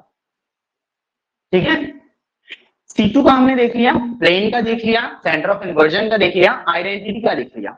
ठीक है, कौन सा सिमेट्री एलिमेंट बच गया, improper axis of symmetry element बच गया। तो improper axis of symmetry element को लगाने के लिए उसका डायरेक्ट फॉर्मूला है ये वाला फॉर्मूला डिफरेंट एक्सिस के लिए। जैसे कि अभी हमने सिर्फ C2 को देखा था ना, C2 का देखा था, C2 के केस में देखा था, तो C2 के केस में उस तरीके से मैट्रिक्स रिप्रेजेंटेशन हो रहा था। वही अगर हम लोग CN कर दे बोलने का मतलब ये हुआ वही यहाँ पे C3 हो जाता, तो उस केस में मैट्रिक्स रिप्रेजेंटेशन कैसे होता, तो वो इस तरीके से हम लोग शो करेंगे। ठीक है, इस तरीके से हम लोग शो करेंगे cos थीटा sin थीटा और 0 -sin थीटा cos थीटा 0 और 0 0 1। तो इसका जो कैरेक्टर का वैल्यू आएगा 2 cos थीटा +1 के बराबर आता है, और Sn के केस में ये क्या होगा, सिर्फ चेंजेस कहाँ पे हुए हैं देख लीजिए, -1 यहाँ पे है और यहाँ पे +1 है, बाकी cos sin 0 -sin cos 0 और 0 0 1, इस तरीके से इसका मैट्रिक्स रिप्रेजेंटेशन होता है। ये क्या है, ये जनरलाइज्ड फॉर्म है। तो C2 वाला हम लोग सिर्फ C2 के लिए देखे थे, यहाँ पे आप C3 में भी लगा सकते हैं इस चीज को, C4 में भी लगा सकते हैं, या फिर सो ऑन जिसमें भी लगाना है लगा सकते हैं। वैसे ही Sn के केस में इस तरीके से सिमेट्री एलिमेंट मतलब मैट्रिक्स रिप्रेजेंटेशन होगा और इसकी कैरेक्टर का वैल्यू ऐसा है। ठीक है, अगर जैसे यहाँ पे C2 लगाता मैं, C2 लगाता तो C2 के केस में क्या हो जाएगा, C2 के केस में थीटा का वैल्यू कितना होता है 180 डिग्री। ठीक है, वैसे ही यहाँ पे 180 डिग्री, वैसे 180 डिग्री, वैसे इन सभी में 180 डिग्री लगाना पड़ता, तो cos थीटा मतलब 2 cos थीटा +1, तो 2 cos 180 डिग्री +1 ऐसे करके लगाना होता है। ठीक है, तो इसका ओवरऑल जो वैल्यू आता वो C2 का वैल्यू कितना आया था -1 आया था, तो -1 के बराबर है। इसमें एक्चुअल में क्या करना है हम लोगों को, थीटा की जितने भी वैल्यूज रहते हैं 30 degree 40 degree 30 degree 0 degree 30 degree 45 degree 60 degree और 90 डिग्री और 180 डिग्री, ये सभी के एक बार वैल्यूज याद कर लीजिएगा थीटा के, cos थीटा और sin थीटा का। तो फिर ये वाला तभी आप इस चीज को लगा सकते हैं, ये वाला फॉर्मूला लगा सकते हैं। ठीक है, मैं कल बता दूंगा, अभी फिलहाल मैं रैंडम फॉर्म में है मेरे पास, मैं एक्चुअल वैल्यूज बता दूं, हालांकि आप खुद भी देख सकते हैं। ठीक है, तो थीटा के बस वैल्यूज पुट करना है हम लोगों को। जैसे C2 एक्सिस लगा रहा हूँ, तो C2 एक्सिस में कितना डिग्री का रोटेशन करना पड़ता है, 180 डिग्री का। तो मैं यहाँ पे 180 डिग्री cos थीटा 180 डिग्री क्या होता है उस चीज को लिखूंगा और इसके वैल्यूज पुट करते जाऊंगा। वैसे ही C4 का अगर मुझे लगाना है, C4 में क्या होता है, C4 में कितना डिग्री का रोटेशन करते हैं, 90 डिग्री का रोटेशन। तो 90 डिग्री हर एक केस में थीटा की जगह में 90 डिग्री पुट करना पड़ेगा मुझे। तो 90 डिग्री का जो जो वैल्यूज रहता है उसको पुट करना पड़ेगा, फिर डायरेक्ट आंसर निकलता है।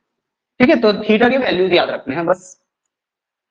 मतलब cos 30 डिग्री कितना होता है, cos 0 डिग्री कितना होता है, cos 180 डिग्री कितना होता है, ये सब। cos 180 डिग्री -1 होता है, cos 120 डिग्री -1/2 होता है। ठीक है, चलो ये चीज समझ में आया। तो ये क्या हुआ, मैट्रिक्स रिप्रेजेंटेशन और कैरेक्टर के वैल्यूज, मैट्रिक्स रिप्रेजेंटेशन और कैरेक्टर के वैल्यूज। क्लियर, मैट्रिक्स रिप्रेजेंटेशन सभी जितने भी सिमेट्री एलिमेंट्स हैं उनका मैट्रिक्स रिप्रेजेंटेशन हो गया, और ये उनके कैरेक्टर के वैल्यूज। अब ये कैरेक्टर के वैल्यूज यूज कहाँ पे होते हैं, तो उस चीज को हम लोग देखेंगे। आप रिप्रेजेंटेशन पे आते हैं। रिप्रेजेंटेशन में दो टाइप की रिप्रेजेंटेशन देखना है आप लोगों को, एक रेड्यूसिबल रिप्रेजेंटेशन होता है और एक इररेड्यूसिबल रिप्रेजेंटेशन होता है। इररेड्यूसिबल रिप्रेजेंटेशन में बेसिकली हम लोगों को कैरेक्टर टेबल के बारे में डिस्कशन करना है। फिलहाल के रेड्यूसिबल रिप्रेजेंटेशन देखते हैं। रेड्यूसिबल रिप्रेजेंटेशन को दो तरीकों से निकाला जा सकता है। किसी भी मॉलिक्यूल के लिए रेड्यूसिबल रिप्रेजेंटेशन को दो तरीकों से निकाला जा सकता है। एक होता है with respect to X Y Z coordinates और दूसरा होता है with respect to 3n coordinates. Mostly हम लोग 3n कोऑर्डिनेट्स को ही यूज करते हैं और इसी के बेसिस पे हर एक आंसर सही से आता है। और ये वाला जो फॉर्म रहता है वो काफी लंबा फॉर्म है। फिलहाल के लिए डिस्कशन करने के लिए बस एक छोटा सा डिस्कशन कर लेते हैं इसके बारे में। ओवरऑल हम इसी फॉर्म को यूज करने वाले हैं, 3n एक्सिस कोऑर्डिनेट को, मतलब 3n कोऑर्डिनेट वाला जो फॉर्म रहता है ना उसको हम लोग यूज करने वाले हैं।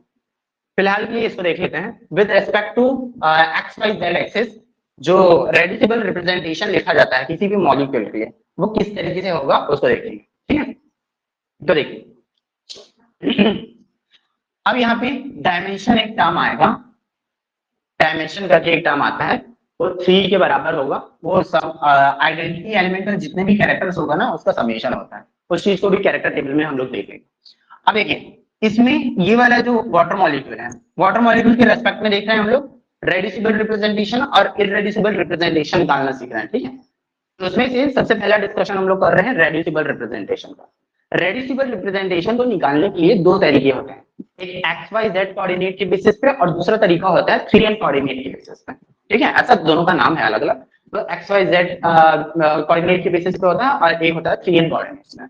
एक्स वाई जेड वाला जो कोऑर्डिनेट तरीका है उसको हम लोग मोस्टली यूज नहीं करते, बट फिलहाल के लिए डिस्कशन के लिए मैं यहाँ पर डिस्कस कर रहा हूँ। और 3n कोऑर्डिनेट्स को मोस्टली यूज किया जाता है रेड्यूसिबल रिप्रेजेंटेशन का। अब देखिए वाटर मॉलिक्यूल का C2V पॉइंट ग्रुप है, वैसे और भी मॉलिक्यूल्स हैं जिनके C2V पॉइंट ग्रुप्स हैं, बट इन सभी को डिफरेंशिएट कैसे किया जाए, तो वो यही रिप्रेजेंटेशन के बेसिस पे डिफरेंशिएट किया जाता है।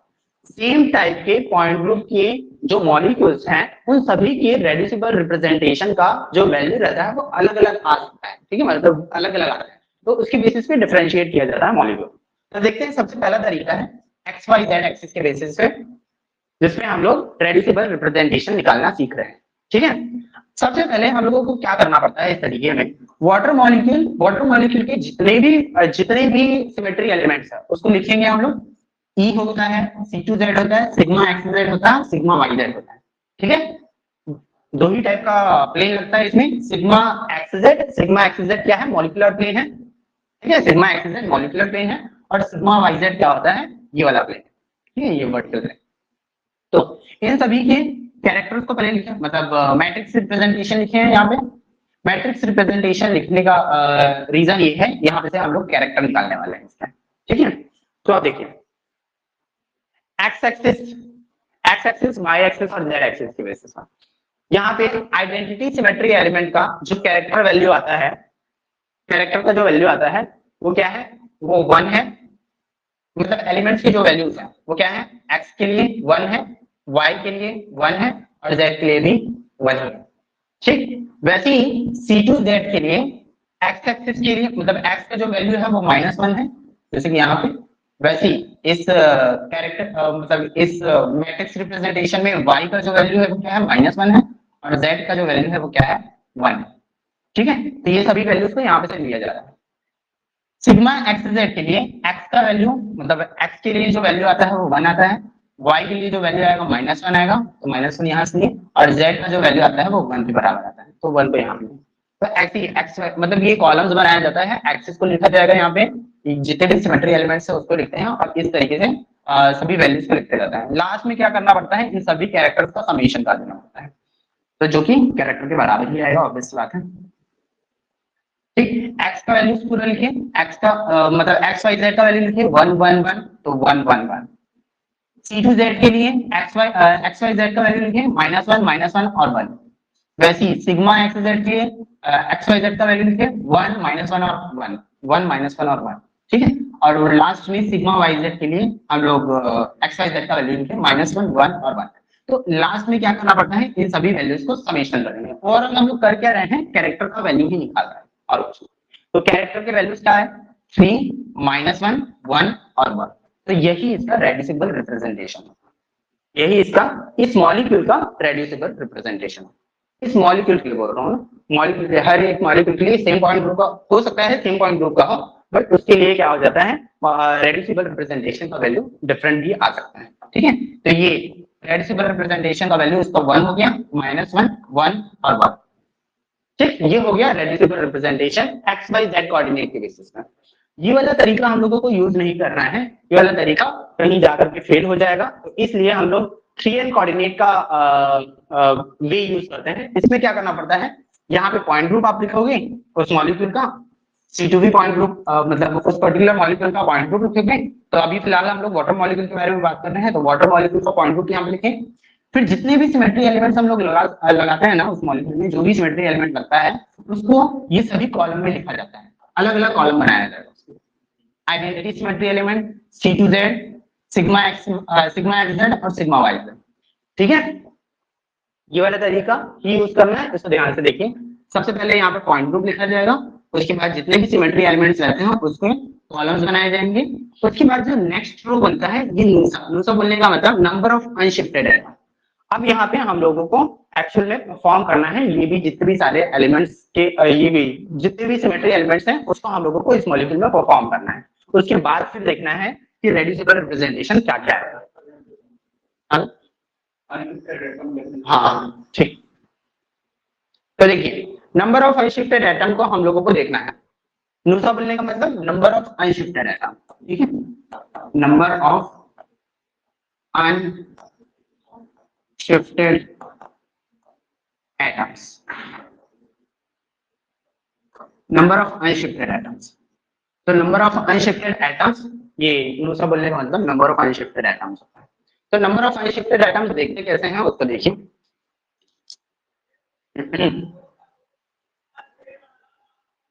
वाटर मॉलिक्यूल का एग्जांपल लेते हुए चल रहा है ना।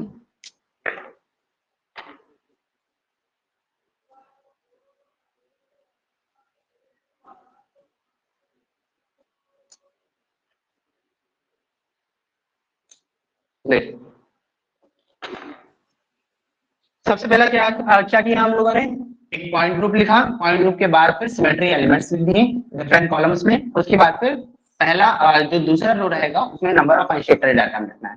नंबर ऑफ अनशिफ्टेड एटम हम लोगों को देखना है इसमें। अब देखिए ये वाटर मॉलिक्यूल है, वाटर मॉलिक्यूल में आप आइडेंटिटी सिमेट्री एलिमेंट लगाइए। आइडेंटिटी सिमेट्री एलिमेंट अगर आप लगाते हैं तो 360 डिग्री रोटेशन करना पड़ेगा इसको ऐसे करके। ठीक है, तो 360 डिग्री रोटेशन करने के बाद जो एटम्स शिफ्ट नहीं हुए हैं अपने प्लेस से उनका नंबर कितना है। ठीक है, जो एटम शिफ्ट नहीं हुए हैं अपने प्लेस से उनका नंबर कितना है। देखिए 360 डिग्री का रोटेशन कर रहा हूं, तो बताइए कितने नंबर ऑफ एटम्स इसमें ऐसे हैं जो कि शिफ्ट नहीं हुए हैं अपने प्लेस से, जहां पे पहले थे वहीं पे पहले अभी भी है। तो हर एक एटम जहां पे पहले था वो वहीं पे है, तो इसलिए नंबर ऑफ अनशिफ्टेड एटम कितना हो जाएगा, यहाँ पे 3 हो जाएगा। ठीक है, नेक्स्ट वाले केस में देखते हैं C2Z। अब C2Z एक्सेस लगा करके देखेंगे इस मॉलिक्यूल में, यहाँ पे से ऐसे करके C2Z यहीं पे से लगता है ऑब्वियस। तो C2Z को लगाने के बाद मॉलिक्यूल कैसा हो जाएगा, ऐसे हो जाएगा। बताइए इस वाले केस में नंबर ऑफ अनशिफ्टेड एटम कौन से हैं, कितने हैं? Number oxygen of unshifted atom सिर्फ ऑक्सीजन है, मतलब नंबर कितना है उसका, सिर्फ एक ही एटम है जो कि अपने प्लेस में है, मतलब नंबर ऑफ अनशिफ्टेड एटम का वैल्यू कितना हो जाएगा 1, तो उसको 1 लिखा गया है। ठीक है, उसके बाद sigma x Z, sigma x Z ऐसे लगता है मॉलिक्यूलर पेन, हम लोग एक्स जेड और वाई कोऑर्डिनेट्स को वो कर दिए हैं, मतलब फिक्स कर दिए हैं, उसके बेसिस पे बता रहा हूँ कि सिग्मा एक्स जेड ये वाला लग रहा है। ठीक है, एग्जामिनेशन में बता दिया जाता है कि मॉलिक्यूलर प्लेन कौन सा है, ऐसा करके सिग्मा एक्स जेड को ना ऐसे बता दिया जाएगा कि मॉलिक्यूलर प्लेन है ऐसा करके। तो मॉलिक्यूलर प्लेन बोलने का मतलब क्या होता है, मॉलिक्यूलर प्लेन हर एक मॉलिक्यूल को काटता हुआ जाता है, इसके बारे में पहले भी बताया हूँ, है ना। तो ये सिग्मा एक्स जेड जब हम लोग लगाएंगे तो कितने नंबर ऑफ एटम जो है वो अपनी जगह से हिलेंगे नहीं, तीनों ही एटम, ठीक है, तीनों ही अपनी जगह जगह पे रहेगा, बस उसका 2 पार्ट में बाइसेक्ट हो जाता है वो। तो ये इसलिए नंबर ऑफ अनशिफ्टेड एटम यहाँ पे है। और लास्ट वाले केस में जब सिग्मा वाई जेड हम लोग लगाएंगे तो फिर ये वाला एटम इसके प्लेस में चले जाएगा, ये वाला एटम इसके प्लेस में चले जाएगा। कौन सा एटम अपने प्लेस पे रहेगा, सिर्फ और सिर्फ ऑक्सीजन, तो इसलिए नंबर ऑफ अनशिफ्टेड एटम इसमें 1 हो जाएगा। ठीक है, उसके बाद फिर नेक्स्ट वाले रो में हम लोगों को कैरेक्टर लिखना पड़ता है, जो भी कैरेक्टर के वैल्यूज हैं। अब ई का कैरेक्टर का वैल्यू कितना आता है, 3 आता है। C2Z का कैरेक्टर का वैल्यू कितना आता है, -1 आता है। सिग्मा एक्स का कैरेक्टर का वैल्यू क्या आता है, 1, और इसका वैल्यू 1। कोई कुछ बोल रहे हैं सर? ये कोई कुछ बोल रहे हैं? हाँ हाँ बोलिए। तो कैसे शिफ्ट होता है, मतलब वो नहीं समझ में आया। नंबर ऑफ शिफ्ट शिफ्ट कैसे हो रहा है, जैसे देखिए मैं प्लेन लगा रहा हूँ ना, प्लेन लगा रहा हूँ, तो ये वाला आइटम इसकी प्लेस में चले जा रहा है और ये वाला आइटम इसकी प्लेस में चले जा रहा है, तो इन दोनों का शिफ्टिंग हो गया ना, एक दूसरे की प्लेस में, एक दूसरे के प्लेस में शिफ्टिंग हो गया ना इन लोगों का। कौन सा आइटम अपने प्लेस पे ही रहा, ये ऑक्सीजन। अच्छा, ऑक्सीजन ही अपने प्लेस में रहा ना, तो इसी को बोल रहे हैं शिफ्टिंग या फिर अनशिफ्टेड। हम लोगों को अनशिफ्टेड एटम देखना पड़ता है, तो जो एटम अपनी प्लेस से हिल नहीं रहा है उसका हम लोग पोजीशन लेंगे। ठीक, तो देखिए सर ये हो गया। सर हाँ सर जी, सिग्मा वाई जेड। हाँ, सिग्मा वाइजेड, ये सिग्मा वाइजेड लगाए हैं,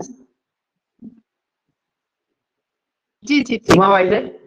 ठीक है, तो ये दोनों शिफ्ट हो गए और ये बस अनशिफ्टेड रहा, तो अनशिफ्टेड को हम यहाँ पे लिख देते हैं ऐसे। अब क्या किया जाता है नेक्स्ट वाले कॉलम में, नेक्स्ट वाले रो में, जितने भी सिमेट्री एलिमेंट्स हैं, आइडेंटिटी हो गया, C2Z हो गया, सिग्मा XZ हो गया, और सिग्मा XZ हो गया और सिग्मा YZ हो गया, तो इन सभी सिमेट्री एलिमेंट का कैरेक्टर का वैल्यू लिख दिया जाता है। लास्ट वाले केस में जहां पर रेड्यूसिबल रिप्रेजेंटेशन आएगा, ये दोनों के वैल्यू के मल्टीप्लिकेशन के बराबर होता है। तो 3 into 3, 3 3 is 9, -1 into 1, -1, तो 3 into 1 3 और 1 into 1 1 बराबर। तो ये क्या हो गया, रेड्यूसिबल रिप्रेजेंटेशन हो गया वाटर मॉलिक्यूल का, और हर एक मॉलिक्यूल के केस में हम लोग ऐसी ही रेड्यूसिबल रिप्रेजेंटेशन निकालेंगे। ठीक है, वेक्टर का वैल्यू समझ में आया? एक्स, हाँ, वेक्टर का वैल्यू कहाँ से निकालेंगे? कैरेक्टर का वैल्यू वही वाला हो गया, मैट्रिक्स से निकालेंगे, जो मैट्रिक्स लेकर के आए थे ना यहाँ से, ये वाले जो मैट्रिक्स भी पढ़े यहाँ से। तो इस चीज को याद रख लीजिए कि कैरेक्टर के वैल्यूज क्या क्या रहते हैं। ठीक है, कैरेक्टर के वैल्यूज मोस्टली क्या क्या मतलब कौन कौन से कैरेक्टर के वैल्यूज यूज होंगे, ई का वैल्यू यूज होगा। ई का क्या होता है, 3 होता है। आई का क्या होता है, -3 होता है। सिग्मा का क्या होता है, सिग्मा का 1 होता है। C2 का क्या होता है, -1 होता है।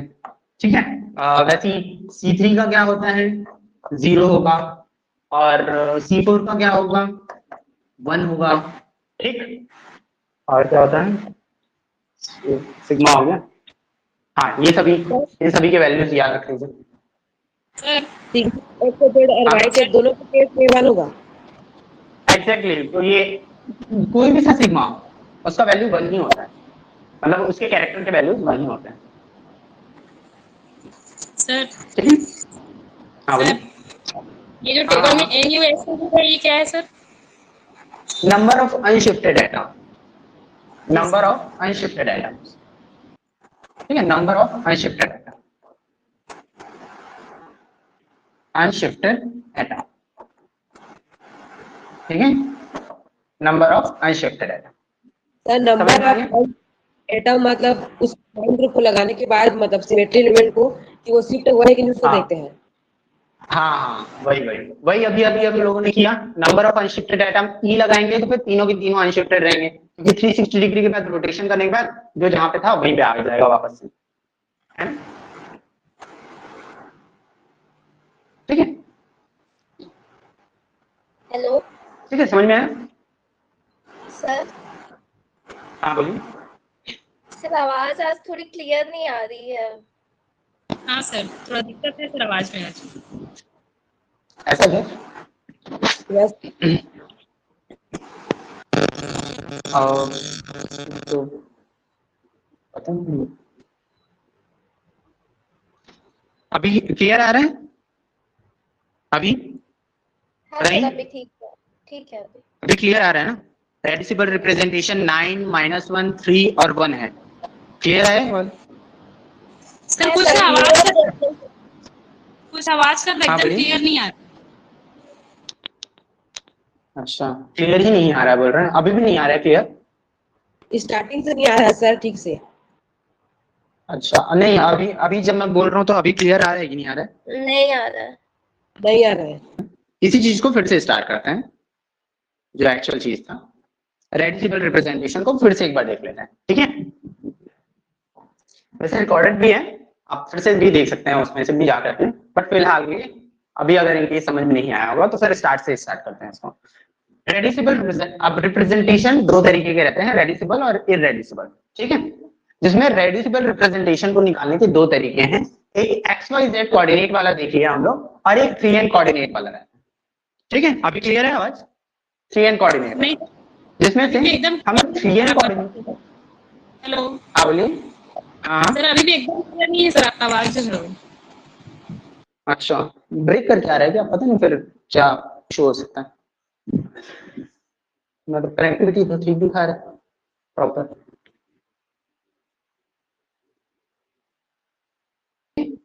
C2V पॉइंट ग्रुप के वाटर मॉलिक्यूल का रेड्यूसिबल रिप्रेजेंटेशन फिर से डिस्कस करने वाला हूँ 3n कोऑर्डिनेट के बेसिस पर, ठीक है? स्टार्ट करते हैं। इसमें जब ये टेबल जो बनाया हुआ है उसमें सबसे पहले तो आप क्या लिखोगे? पॉइंट ग्रुप को लिखोगे, और वाटर मॉलिक्यूल का पॉइंट ग्रुप क्या होता है? C2V, तो C2V लिख दिए, ठीक है? अब इस वाटर मॉलिक्यूल में, इस पॉइंट ग्रुप में जो भी सिमेट्री एलिमेंट्स आते हैं, कौन कौन सा सिमेट्री एलिमेंट आता है? एक तो आइडेंटिटी आता है, दूसरा आता है C2Z, तीसरा आता है सिग्मा XZ, और लास्ट में आता है सिग्मा YZ, ठीक है? तो इन सभी सिमेट्री एलिमेंट्स के को हम लोगों ने लिख दिया डिफरेंट कॉलम्स में। अब जो दूसरा वाला रो बनता है उसमें हम लोग क्या लिखते हैं? नंबर ऑफ अनशिफ्टेड एटम्स, ठीक है?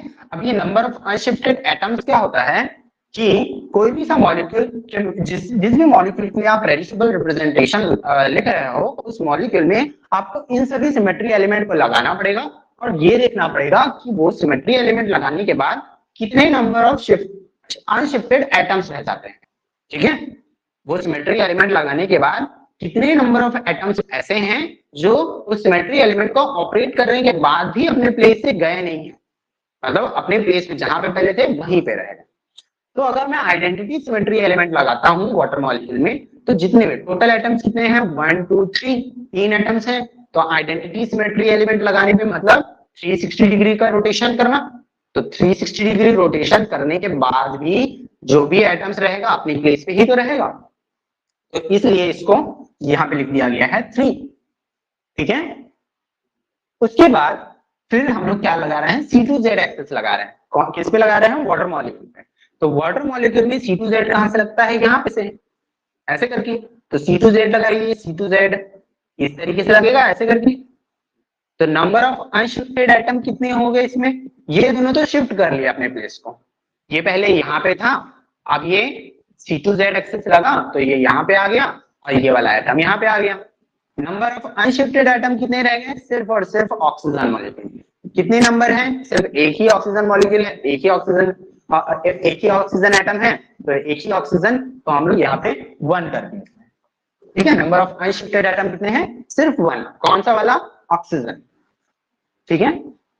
नेक्स्ट वाला केस देखते हैं, सिग्मा XZ। सिग्मा XZ को वाटर मॉलिक्यूल में लगाइए। अब सिग्मा XZ क्या है? मॉलिक्यूलर प्लेन है, तो ये ऐसे वाला लगेगा। अगर ये मॉलिक्यूलर प्लेन लगाता हूं मैं मॉलिक्यूल में, तो फिर कितने नंबर ऑफ अनशिफ्टेड एटम होंगे? जो जहां पे था वहीं पे रहेगा। ठीक है, इसमें कोई कहीं पे जा नहीं रहा है, किसी के प्लेस को इंटरचेंज नहीं कर रहा है। तो कितने नंबर ऑफ एटम्स है? 3। तो यहाँ पे 3 लिखे। सिग्मा वाई जेड लगा करके देखेंगे। अब सिग्मा वाई जेड कैसे लगता है? ये ऐसे लगता है। सिग्मा वाई जेड ऐसे लगता है। इस मॉलिक्यूल में सिग्मा वाई जेड कैसे लगता है? ऐसे लगता है।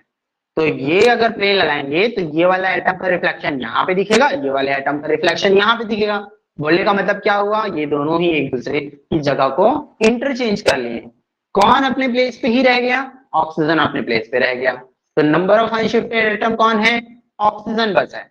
कितने नंबर है? सिर्फ एक ही है। तो फिर इसलिए इसको 1 लिख दिया। ठीक है, नंबर ऑफ अनशिफ्टेड एटम समझ में आ गया यहाँ पे? नंबर ऑफ अनशिफ्टेड एटम समझ में आ गया यहाँ पे? सर वाई जेड में कैसे लगाएंगे? वाई जेड में इस तरीके से लगा है। वाई जेड जो नॉर्मल प्लेन लगाते हैं ना, ऐसे, ये वाला, ये ऐसे ऐसे करके, ये वाला प्लेन, इसको काटते हुए जाएगा ऐसे ऑक्सीजन मॉलिक्यूल को, बस ये ऐसे। ठीक है, एक्स जेड में सर, एक्स जेड में XZ कैसे लगाएंगे? अच्छा एक्स जेड ऐसे लगेगा, जी सर जी। वाई जेड ऐसे लगा, एक्स जेड ऐसे लगा। ठीक है, एक्स जेड क्या है? Molecular plane.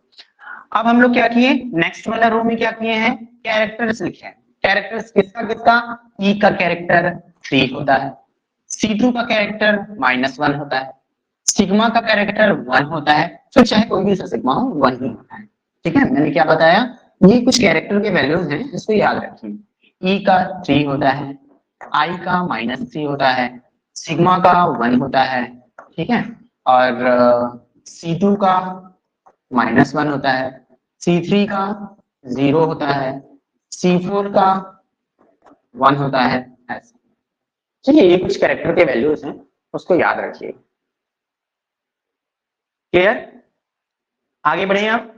अब लास्ट वाले केस में जब रेड्यूसिबल रिप्रेजेंटेशन हम लोगों को निकालना है, तो उसमें क्या करना पड़ता है? इन लोगों को मल्टीप्लाई कर देना पड़ता है।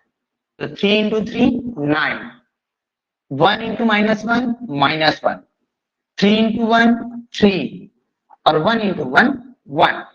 तो 3 - 1 3 1 जो होगा वो वाटर का रेड्यूसिबल रिप्रेजेंटेशन कहलाएगा। क्लियर? वाटर का क्या कहलाएगा? रेड्यूसिबल रिप्रेजेंटेशन कहलाएगा।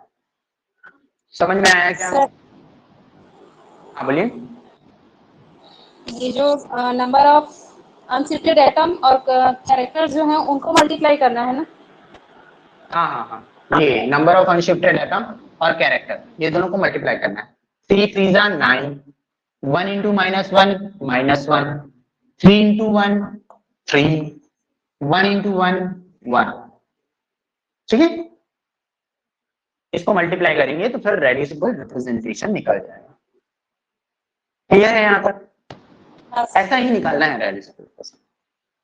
ठीक है, इसमें दिक्कत कहाँ पे आ सकता है? रेड्यूसिबल रिप्रेजेंटेशन अगर आप निकालने जाएंगे तो दिक्कत कहाँ पे आ सकता है कि आपको सिमेट्री एलिमेंट हो सकता है पता ना हो, तो उस चीज की एकदम टेंशन लेने वाली बात नहीं है।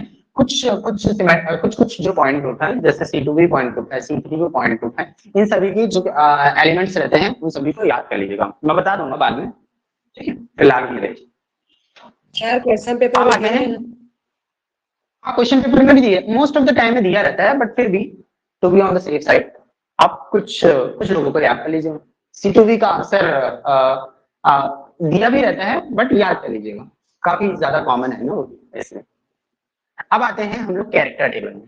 कैरेक्टर टेबल में जब आएंगे तो फिर हम लोग इररेड्यूसिबल रिप्रेजेंटेशन के बारे में बात करते हैं। इररेड्यूसिबल रिप्रेजेंटेशन इसी रेड्यूसिबल रिप्रेजेंटेशन की मदद से निकाला जाता है। ठीक है, उससे पहले एक होमवर्क टाइप का ले लीजिए आपको ना।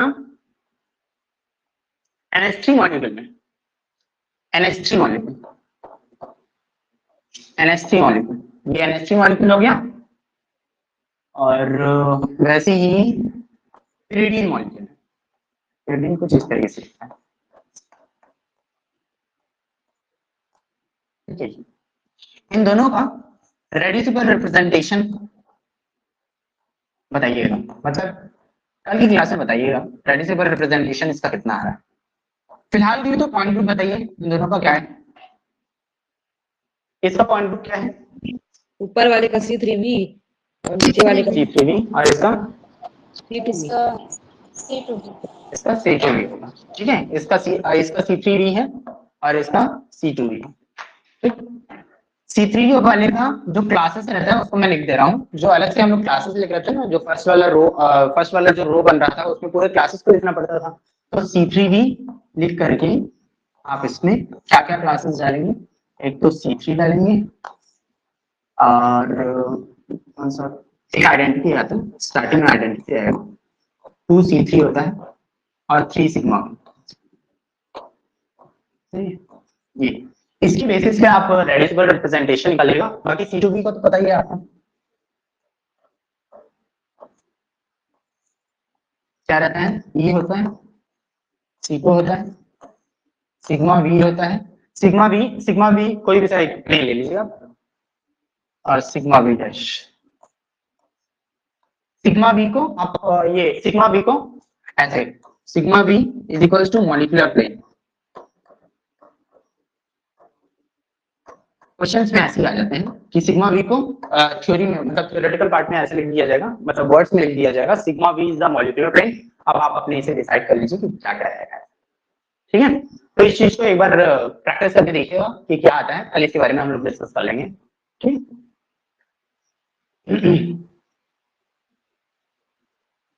फिलहाल के लिए आते हैं general representation of character table. Character table को किस तरीके से रिप्रेजेंट किया जाता है। कैरेक्टर टेबल में हम लोग बात करेंगे फिर इररेड्यूसिबल रिप्रेजेंटेशन के बारे में। अब इररेड्यूसिबल रिप्रेजेंटेशन इसी की बेसिस पे रेड्यूसिबल रिप्रेजेंटेशन की बेसिस पे बनेगा। नॉर्मली कैरेक्टर टेबल जो होता है वो कैसा दिखता है उसको देखिए। यहाँ पे कैरेक्टर टेबल के ये सबसे इस वाले कॉलम पे मतलब इस वाले बॉक्स पे पॉइंट ग्रुप को लिखा जाता है। ठीक है, ये वाला जो बॉक्स होता है उसमें सिमेट्री एलिमेंट्स को लिखा जाता है। जो भी पॉइंट ग्रुप रहेगा उसका सिमेट्री एलिमेंट्स यहाँ पे आता है। ठीक है, जो भी पॉइंट ग्रुप रहेगा उसका सिमेट्री एलिमेंट्स यहाँ पे आता है। पॉइंट ग्रुप के जस्ट नीचे भी न्यूमेरिकल सिंबल्स लिखे जाते हैं इररेड्यूसिबल रिप्रेजेंटेशन के। मतलब इररेड्यूसिबल रिप्रेजेंटेशन जो भी होता है ना उसके उसको डिनोट करने के लिए सिंबल्स का यूज किया जाता है। उस सिंबल्स को बोला जाता है मूलिकन सिंबल।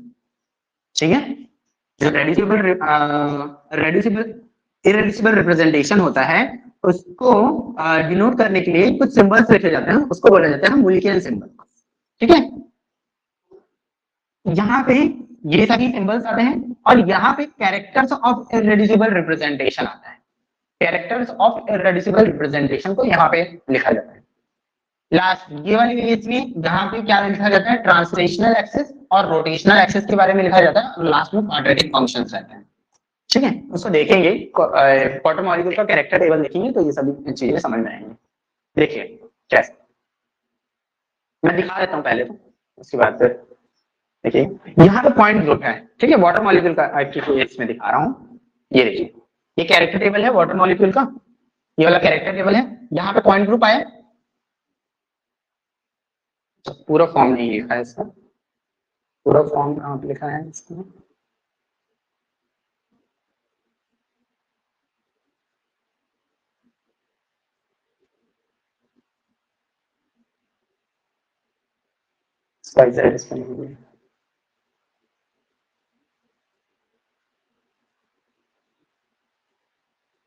इसमें नहीं लिया था।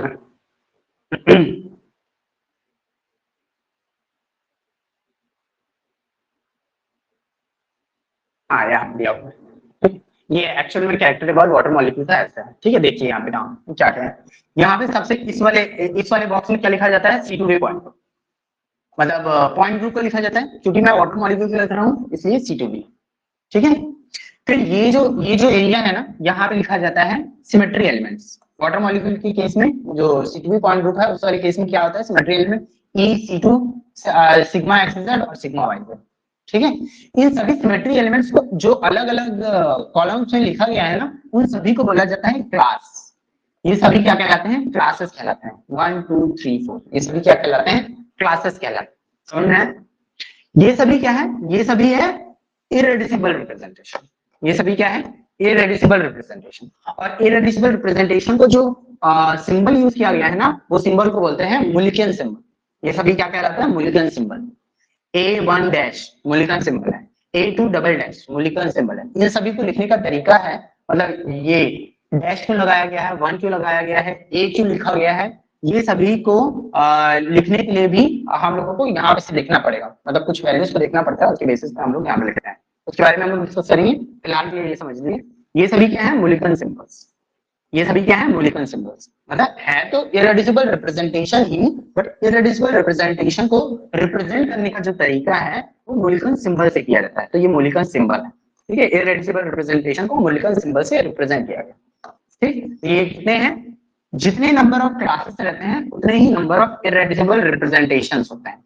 इस चीज के बारे में भी डिस्कस करेंगे। जितने नंबर ऑफ क्लासेस रहेंगे उतने ही नंबर ऑफ इरेड्यूसिबल रिप्रेजेंटेशन होते हैं। तो ये A1 dash, A2 double dash, B1 dash, B2 double dash, ये सभी क्या है, इरेड्यूसिबल रिप्रेजेंटेशंस। इस वाले इरेड्यूसिबल रिप्रेजेंटेशन का ये जो वैल्यूज है वो सभी क्या कहलाता है, कैरेक्टर कहलाता है। ये सभी, ये वाला जो irreducible represent, total irreducible representation कितने हैं, 1 2 3 4। C2V पॉइंट ग्रुप के लिए टोटल इरेड्यूसिबल रिप्रेजेंटेशन कितने हैं, 1 2 3 4। इस इरेड्यूसिबल रिप्रेजेंटेशन में जो इनके जो कैरेक्टर्स हैं वो क्या है, 1 1 1 1। ये सभी क्या है, कैरेक्टर। कौन से इरेड्यूसिबल रिप्रेजेंटेशन का, A1 डैश इरेड्यूसिबल रिप्रेजेंटेशन का 1 1 1 1 कैरेक्टर है।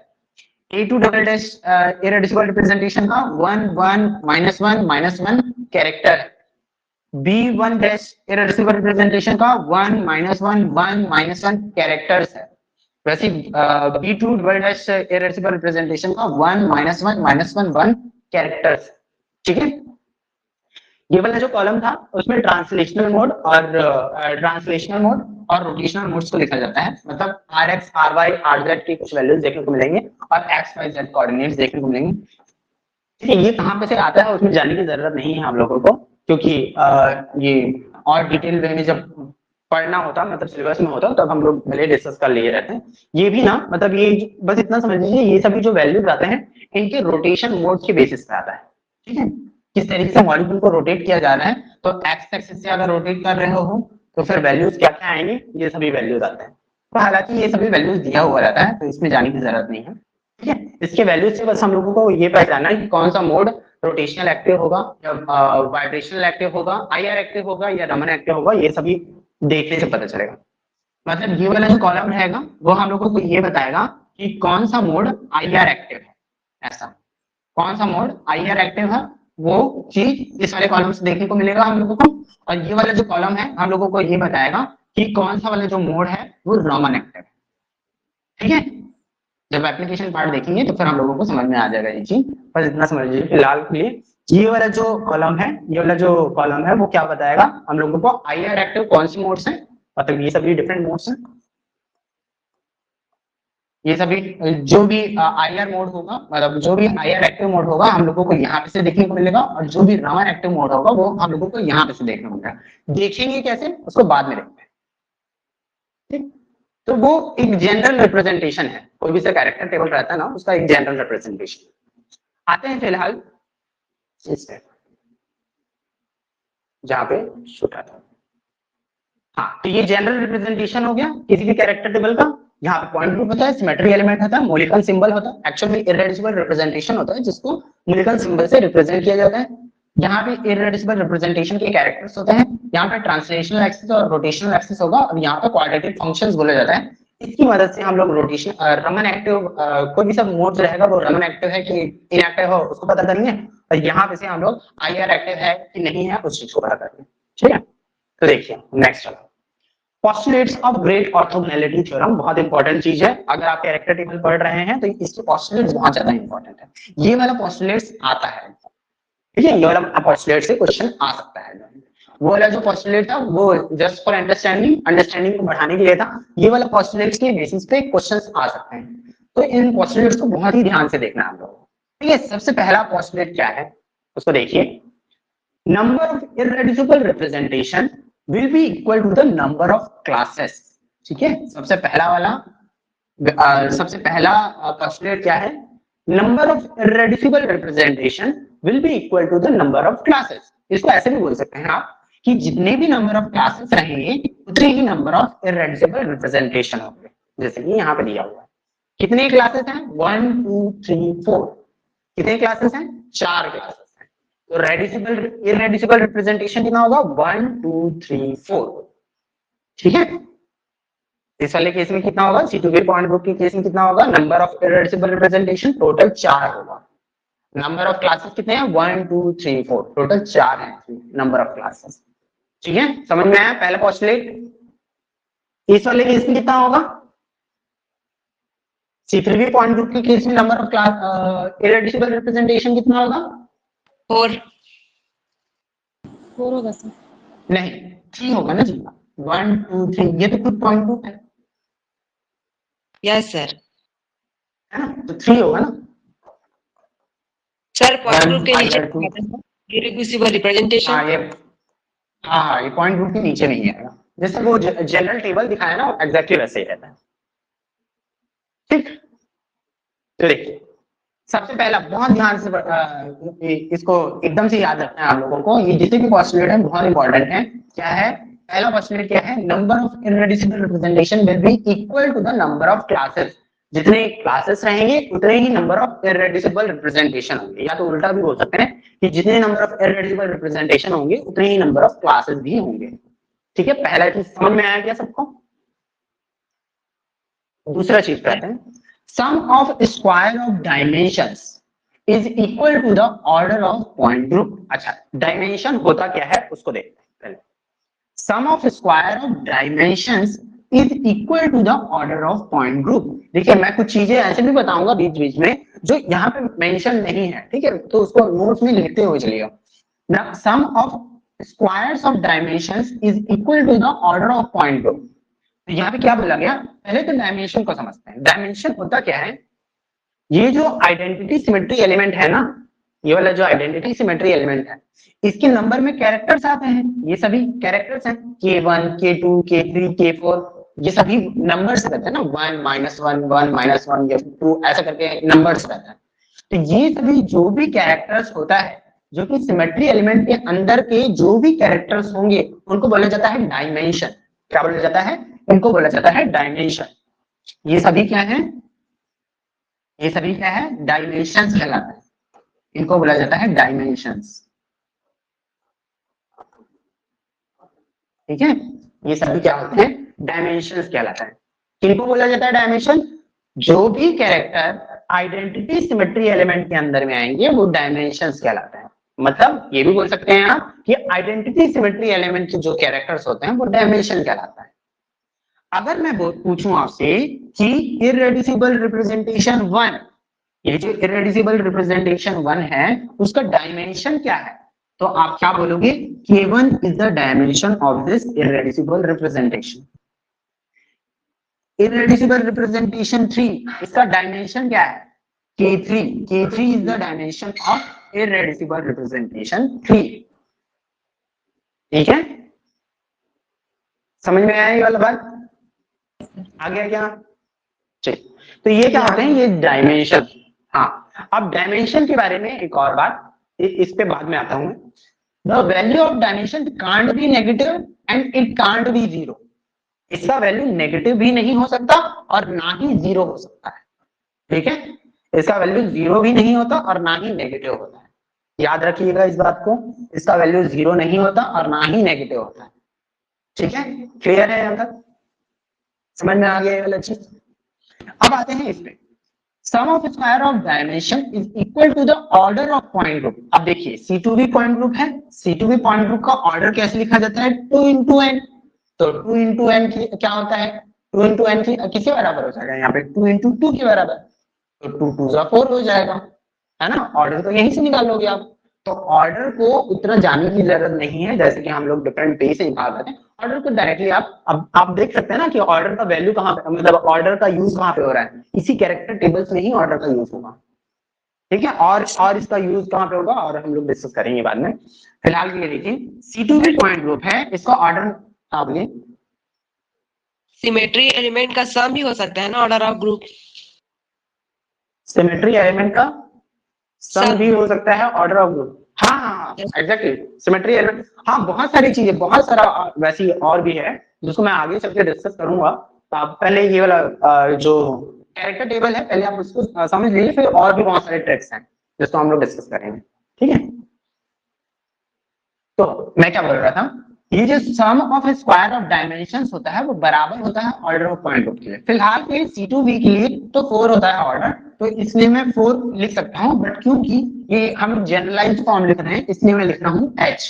H किससे लिखा जाता है? H is the order of, मतलब किसी भी पॉइंट ग्रुप का ऑर्डर होता है, ठीक है। तो that will be equal to square sum of square of dimension, ये जितने भी डायमेंशंस है ना उनका स्क्वायर का समेशन ही ऑर्डर ऑफ पॉइंट ग्रुप के बराबर होता है। ये वाला पॉइंट ग्रुप का जो ऑर्डर होगा that will be equal to square of the summation of this dimensions. तो K1 का स्क्वायर प्लस K2 का स्क्वायर प्लस K3 का स्क्वायर प्लस K4 का square, that will be equal to 4 के बराबर आना चाहिए इसका वैल्यू, ठीक है। 4 के बराबर आना चाहिए इसका वैल्यू। समझ में आया ये वाला चीज? समझ में आ गया क्या? Yes sir. ठीक है, तो ये वाला चीज हो गया क्लियर चीज। और पहला चीज डिस्कस कर लिया हम लोग, दूसरा चीज भी डिस्कस कर लिया। दूसरी चीज में हम लोग डायमेंशन के बारे में देख लिया, उसके बाद फिर सम ऑफ स्क्वायर्स ऑफ डायमेंशन को देखे तो वो बराबर होता है ऑर्डर ऑफ ग्रुप के, ऐसा भी बात करते हैं। अच्छा, इसके जो वैल्यूज होते हैं वो 0 नहीं होते ना ही 1 होते हैं। तो अगर होंगे K1 K2 K3 K4 तो ऑर्डर को 4 करने के लिए सभी के वैल्यू 1 अगर होंगे तब जाकर के ऑर्डर का वैल्यू 4 होगा। इनमें से किसी के वैल्यू का आप 2 2 4 कर दोगे तो बाकी लोग में से किसी को 0 करना पड़ेगा, तो इसलिए हर एक का वैल्यू 1 के बराबर होगा। तो इन सभी का मतलब धीरे धीरे हम लोग कैरेक्टर टेबल को बना रहे हैं एक्चुअली। तो K1 जो होगा इसका वैल्यू 1 हो जाएगा, यहाँ पे K2 का वैल्यू 1 हो जाएगा, K3 का वैल्यू 1 हो जाएगा, K4 का वैल्यू 1 हो जाएगा। अच्छा, हम यहाँ पे 2 क्यों नहीं कर दे रहे हैं? यहाँ पे 2 इसलिए नहीं कर रहे हैं क्योंकि यहाँ पे अगर 2 कर दिया जाएगा इसका वैल्यू तो 2 2 जा 4, इसमें ये खुद ही 4 कंप्लीट कर लेगा, तो बाकी लोगों के वैल्यूज को 0 करना पड़ जाएगा मुझे, और डायमेंशन का वैल्यू 0 तो होता नहीं है, तो इसलिए हर एक का वैल्यू 1 के बराबर है। ठीक है, कैरेक्टर टेबल को हम लोगों को बनाना नहीं है, बट कैरेक्टर टेबल के जो कैरेक्टर्स की वैल्यू है बीच बीच में कहीं पे मिसिंग देखने को मिलेंगे, तो उसको हम लोगों को फिल करना है इन सभी पोस्टुलेट्स की मदद से। ठीक है, तो फिलहाल ये वाले तो ये सभी वाले ठीक ये हो गया, यहाँ तक आ गया, ये वाला वैल्यू भी हो गया। अब इस पे आते हैं, the sum of squares of character of all the irreducible representation is equal to the order of point group. अब देखिए यहाँ पे क्या बोला गया, जितने भी कैरेक्टर्स होंगे किसी एक इरेड्यूसिबल रिप्रेजेंटेशन के, उन सभी कैरेक्टर्स के स्क्वायर का जो समीशन होगा वो ऑर्डर ऑफ पॉइंट ग्रुप के बराबर होगा। मतलब K1 का स्क्वायर प्लस L1 का स्क्वायर प्लस M1 का स्क्वायर प्लस N1 का स्क्वायर, मतलब IR1 का जितना भी कैरेक्टर का वैल्यूज है उन सभी के कैरेक्टर के वैल्यूज का स्क्वायर का जो समीशन होगा, K1 का स्क्वायर प्लस L1 का स्क्वायर प्लस M1 का स्क्वायर प्लस N1 का स्क्वायर, ये जो होगा वो बराबर होगा order of that point group. ठीक है, ऑर्डर ऑफ पॉइंट ग्रुप के बराबर होगा, तो इसलिए इन सभी का वैल्यू क्या होगा? हाँ बोलिए। इसका मतलब इनका भी जो वैल्यू स्क्वायर रहेगा वो भी 1 का ही स्क्वायर रहेगा। हाँ, यहाँ पे भी ये 1 का स्क्वायर नहीं रहेगा, इसका वैल्यू जो रहेगा वो 1 है। ठीक है, 1 का स्क्वायर नहीं बोलेंगे, यहाँ पे 1 रहेगा बस। तो सर सम ऑफ स्क्वायर बोल रहे हैं ना? हाँ, तो सम ऑफ स्क्वायर ये क्या है? मेरा पोस्टुलेट है, सम ऑफ स्क्वायर ऑफ कैरेक्टर्स। तो सम, ये कैरेक्टर की वैल्यू क्या है? 1 1 1 1, तो इन सभी का स्क्वायर का समीशन, तो इन सभी का स्क्वायर क्या हो जाएगा? 1 का स्क्वायर प्लस 1 का स्क्वायर प्लस 1 का स्क्वायर प्लस 1 का स्क्वायर। मतलब जब मैं फॉर्मूला लगा रहा हूँ तब मैं स्क्वायर लगाऊंगा, बाकी कैरेक्टर के वैल्यू 1 ही रहेंगे, 1 का स्क्वायर नहीं होगा कैरेक्टर का। ठीक है, हालांकि 1 का स्क्वायर भी 1 ही होता है, बट अगर मैं यहाँ पे 2 लिख देता तो 2 का स्क्वायर हो जाता ना, वहां पे गलती हो जाती, तो इसलिए 1 होगा यहाँ पे, 1 का स्क्वायर नहीं होगा, है ना, तो ये 4 हो गया। ठीक है, ये चीज हो गया, समझ में आ गया ये चीज। तो हमने क्या क्या देखा, देख लीजिए फिर से। जितने नंबर ऑफ क्लासेस रहते हैं उतने ही नंबर ऑफ इरेड्यूसिबल रिप्रेजेंटेशन होते हैं। ठीक है, जो भी इरेड्यूसिबल रिप्रेजेंटेशन होता है उसको डिनोट करने का एक तरीका होता है, एक सिंबल होता है, उसको हम लोग बोलते हैं मॉलिकन सिंबल। ठीक है, जो आइडेंटिटी सिमेट्री एलिमेंट होता है उनकी जो कैरेक्टर के वैल्यूज हैं, मतलब जो भी कैरेक्टर्स होते हैं उनको हम लोग बोलते हैं डायमेंशंस। ठीक है, अगर किसी को इस वाली इरेड्यूसिबल रिप्रेजेंटेशन को बोला जाए कि भैया IR1 जो है कौन से डायमेंशन का है, मैं बोलूंगा 1 डायमेंशन का, फर्स्ट डायमेंशन का। IR2 कौन से डायमेंशन का है? फर्स्ट डायमेंशन का। IR3 भी फर्स्ट डायमेंशन, IR4 भी फर्स्ट डायमेंशन का है। ठीक है, इसके अलावा एक फॉर्मूला भी हम लोगों ने देखा, K1 स्क्वायर प्लस K2, मतलब जितने भी और जितने भी डायमेंशन है उनके स्क्वायर का जो समेशन होता है वो ऑर्डर ऑफ ग्रुप के बराबर होता है। वैसे ही जितने भी कैरेक्टर्स होते हैं किसी भी आईआर का, उन कैरेक्टर का स्क्वायर का समेशन जो होता है वो ऑर्डर ऑफ क्वांटिटी के बराबर होता है। ठीक है, ये सारे कंक्लूजन हो गए। फिर उसके बाद और क्या चीज है, और क्या चीज है याद रखने लायक, तो देखिए एक और बहुत इंपॉर्टेंट फॉर्मूला टाइप का है या फिर बहुत इंपॉर्टेंट पोस्टुलेट है, वो क्या है, all the irreducible representation are orthogonal to each other. इसका मतलब ये होता है कि जब आप एक इररेड्यूसिबल रिप्रेजेंटेशन को दूसरे इररेड्यूसिबल रिप्रेजेंटेशन के साथ मल्टीप्लाई करोगे ना, तो उसका वैल्यू 0 के बराबर आना चाहिए। ठीक है, तो उसको कैसे जस्टिफाई कैसे करेंगे, मतलब किस तरीके से लिखा जाएगा उसको देखिए। जैसे यहाँ पे इन सभी के वैल्यूज दिए हुए हैं, अबे फिलहाल ये इसका वैल्यूज निकाल लिए थे, इसका वैल्यूज निकाल लिए थे। अब इन हमको क्या करना है कि ये वाला इररेड्यूसिबल रिप्रेजेंटेशन, ये वाले इररेड्यूसिबल रिप्रेजेंटेशन के ऑर्थोगोनल है, तो मैं क्या करूंगा उसको IR1 into IR2 will be equal to 0 आना चाहिए। तो कैसे आएगा, मैं क्या करूंगा 1 into 1, ठीक है, 1 into 1 plus 1 into 1 plus 1 into -1 plus 1 into -1,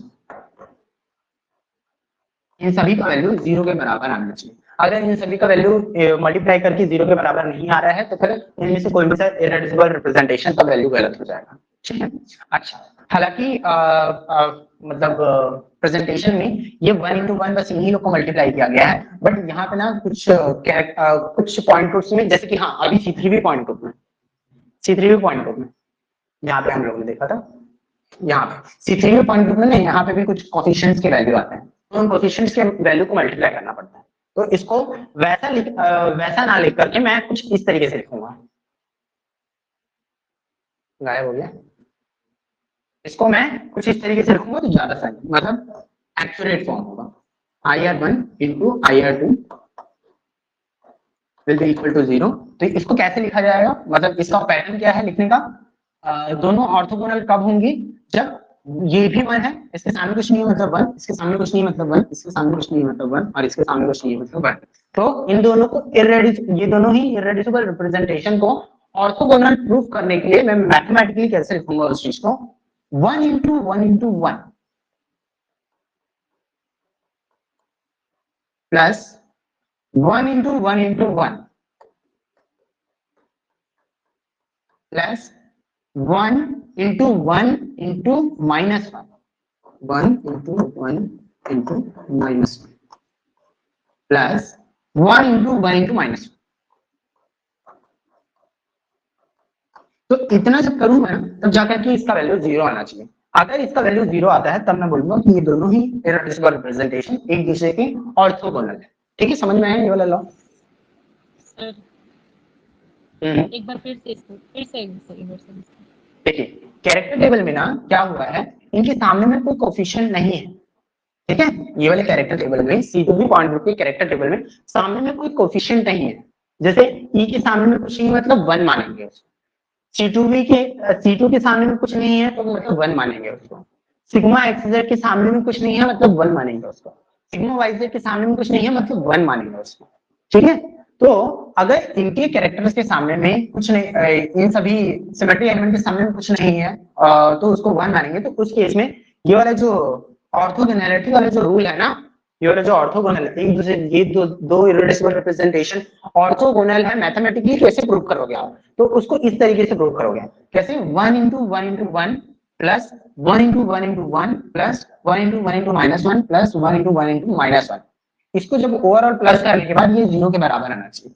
इसको आप ऐसे नहीं करोगे 1 into 1 plus 1 into 1 plus 1 into -1 plus 1 into -1 is equals to 0। ये पैटर्न नहीं है, मतलब ये सही तरीका नहीं है। इसमें मल्टीप्लाई हम लोगों को इसको भी करना पड़ता है, मतलब जो भी सिमेट्री एलिमेंट रहता है उसके सामने जो कोफिशिएंट रहता है उसको भी मल्टीप्लाई करना पड़ता है। ठीक है, ये पीपीटी में मल्टीप्लाई इसलिए नहीं किया गया है क्योंकि यहाँ पे डायरेक्टली कोफिशिएंट 1 था।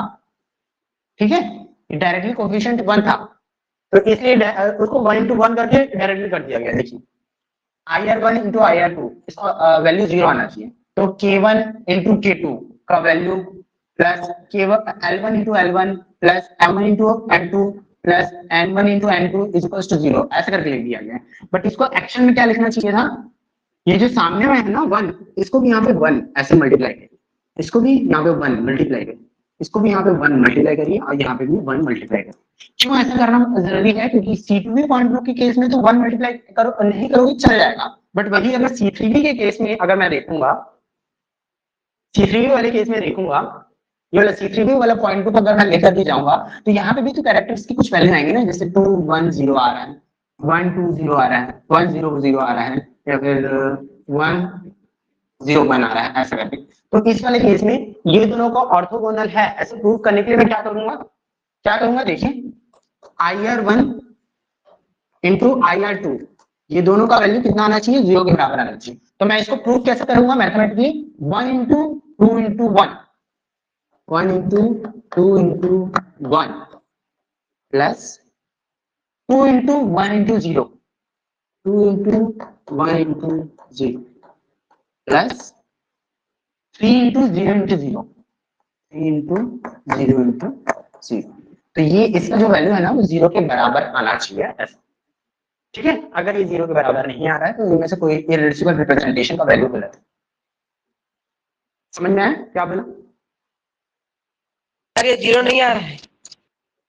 हाँ ये 0 नहीं आ रहा है, मैं बस एग्जांपल देने के लिए बता रहा हूँ, इसके कैरेक्टर के वैल्यूज देखना पड़ेगा क्या क्या रहता है।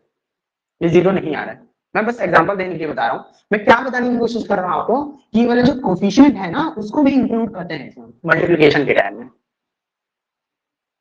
पीपीटी में वहां पे उस चीज को इसलिए इंक्लूड नहीं किया गया है क्योंकि इसके वैल्यूज ही 1 1 है, तो इसलिए इसको इंक्लूड नहीं किया, ठीक है। मैं उसी चीज को बस एडिशनल आपको बता रहा हूँ कि पीपीटी में ये जो 1 इंक्लूड नहीं किया गया है ना उसको आप 1 इंक्लूड करके चलिएगा, आदत बना रहेगा। दूसरा वाला पॉइंट ग्रुप जैसे आएगा ना तो उसमें आप भूलेंगे नहीं कि इसको भी इंक्लूड करना था ऐसा,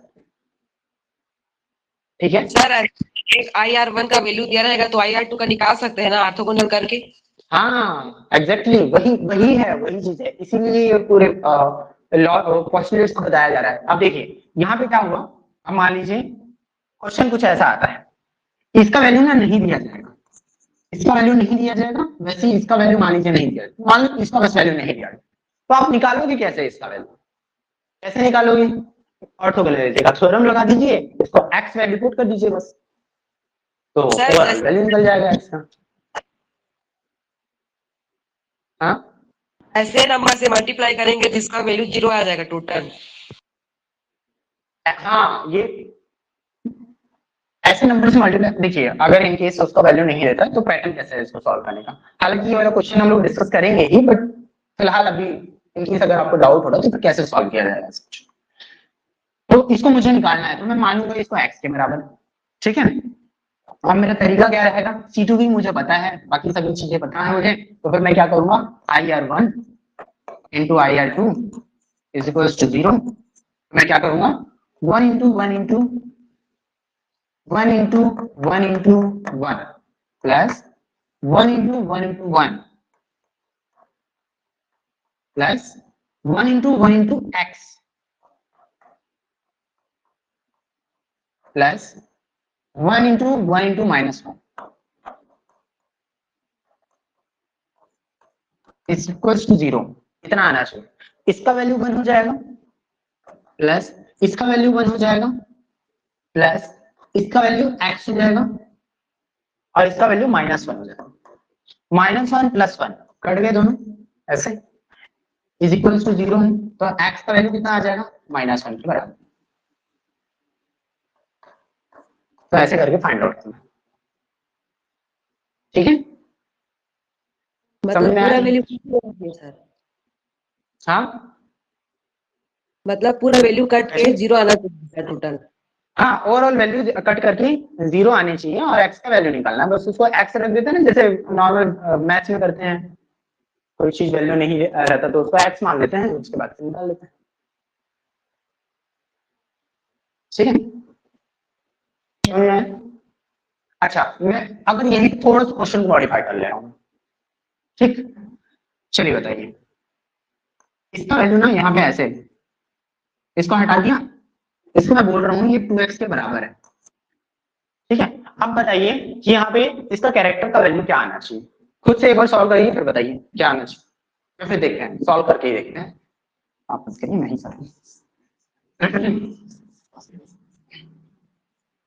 देखिए अब मैं क्या करूंगा, 1 इंटू 1 इंटू 1 सेम चीज, 1 into 1 into 1 plus 1 into 1 into 1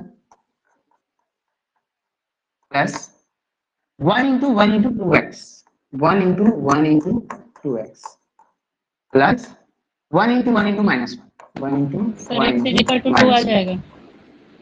तो x is equals to और हाँ 2 आ जाएगा, फिर देख लेते हैं स्टेप बाय स्टेप चल ही रहे हैं, तो 1 plus 1 plus 2x plus minus 1, तो minus 1 plus 1 चलेगा, this is equals to 0, ठीक है। अब 2x is equals to 2x is equals to कितना हो गया, 1 माइनस सब चल गया, माइनस 1, 0 हाँ क्या बोले, -1/2 आएगा तब तो कैंसिल होगा, -1 + 1। हाँ बता रहा हूँ, x is equals to -1/2 आया, ठीक है। आप बताइए कैरेक्टर का वैल्यू क्या आएगा यहाँ पे, कैरेक्टर का वैल्यू क्या है यहाँ पे, हाँ कैरेक्टर का वैल्यू क्या है, ये सभी डिस्कशन हम लोग क्वेश्चन में करेंगे, ठीक है। यहाँ पे तब भी कैरेक्टर का वैल्यू -1 ही रहेगा, क्यों, क्योंकि कैरेक्टर का वैल्यू 2x बोला गया है, तो हमें 2x का वैल्यू निकालना था, x का वैल्यू नहीं निकालना था। क्वेश्चन को ऐसे बनाया जाता है सो दैट की गलती हो जाए। ऑप्शंस में आपको -1/2 ही दिखेगा, बट एक्चुअल में आंसर क्या है इसका -1। क्यों -1 है, क्योंकि इसमें कैरेक्टर का वैल्यू ही दिया हुआ है 2x।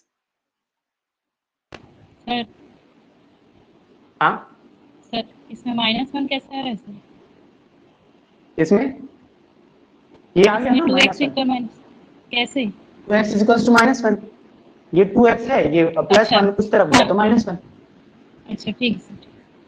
ठीक है। सर x का वैल्यू निकाल करके भी सॉल्व कर सकते हैं।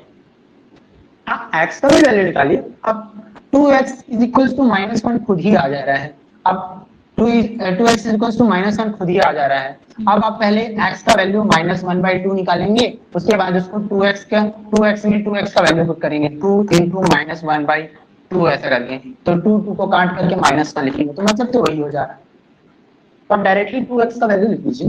हाँ सर नहीं समझ में आया सर। मैं ये बोल रहा हूँ कि यहाँ पे इसको ना दे करके x की जगह में 2x भी दे सकता था, x की जगह में 2x भी तो दे सकता है ना, समझ रहे हो, 2x भी दे सकता है, तो 2x अगर दिया हुआ है तो मेरा जब स्टेप्स में x का वैल्यू सॉल्व कर रहा हूँ तो 2x इक्वल्स टू -1 आ रहा है, यहाँ पे 2x इक्वल्स टू -1 अगर आ रहा है तो डायरेक्टली 2x का वैल्यू -1 यहाँ पे पुट कर देता हूँ ना, क्यों मैं फालतू में x का वैल्यू निकालूं पहले, उसके बाद x का वैल्यू निकाल करके जो कि -1/2 आ रहा है उसको x का वैल्यू निकाल करके फिर x का वैल्यू यहाँ पे पुट करूं, तो x का वैल्यू पुट करूंगा तो 2 into -1/2 ऐसे लिखूंगा, यहाँ पे -1/2 ऐसे लिखूंगा, फिर इसको दोनों को कैंसिल करूंगा तो निकालूंगा -1, ऐसे क्यों करूँ फालतू में, मतलब स्टेप्स को लंबा करने का मतलब ही नहीं है ना यहाँ पे, क्योंकि 2x का वैल्यू मुझे क्वेश्चन में ही बोल दिया है कि भैया इसका वैल्यू जो है ना 2x के बराबर है, तो आप जब सॉल्व कर रहे हो x का वैल्यू निकाल रहे हो तो 2x का वैल्यू आपको बीच में ही मिल जा रहा है, तो और फर्दर सॉल्व करने की जरूरत नहीं है, जी सर। समझे, उसको क्वेश्चन में डिस्कस कर लेंगे हम लोग बाद में, फिलहाल ये चीज समझना इंपॉर्टेंट है। तो आज की क्लास में फिलहाल इतना ही करते हैं, उसके बाद फिर कल डिस्कशन करते हैं इसके बारे में और, ठीक है। यस एक बार वो थैंक यू सर। जो होमवर्क था उसको एक बार देख लीजिएगा आप बना करके उसका आंसर, ठीक। चलिए आज क्लास भी इतनी करते हैं।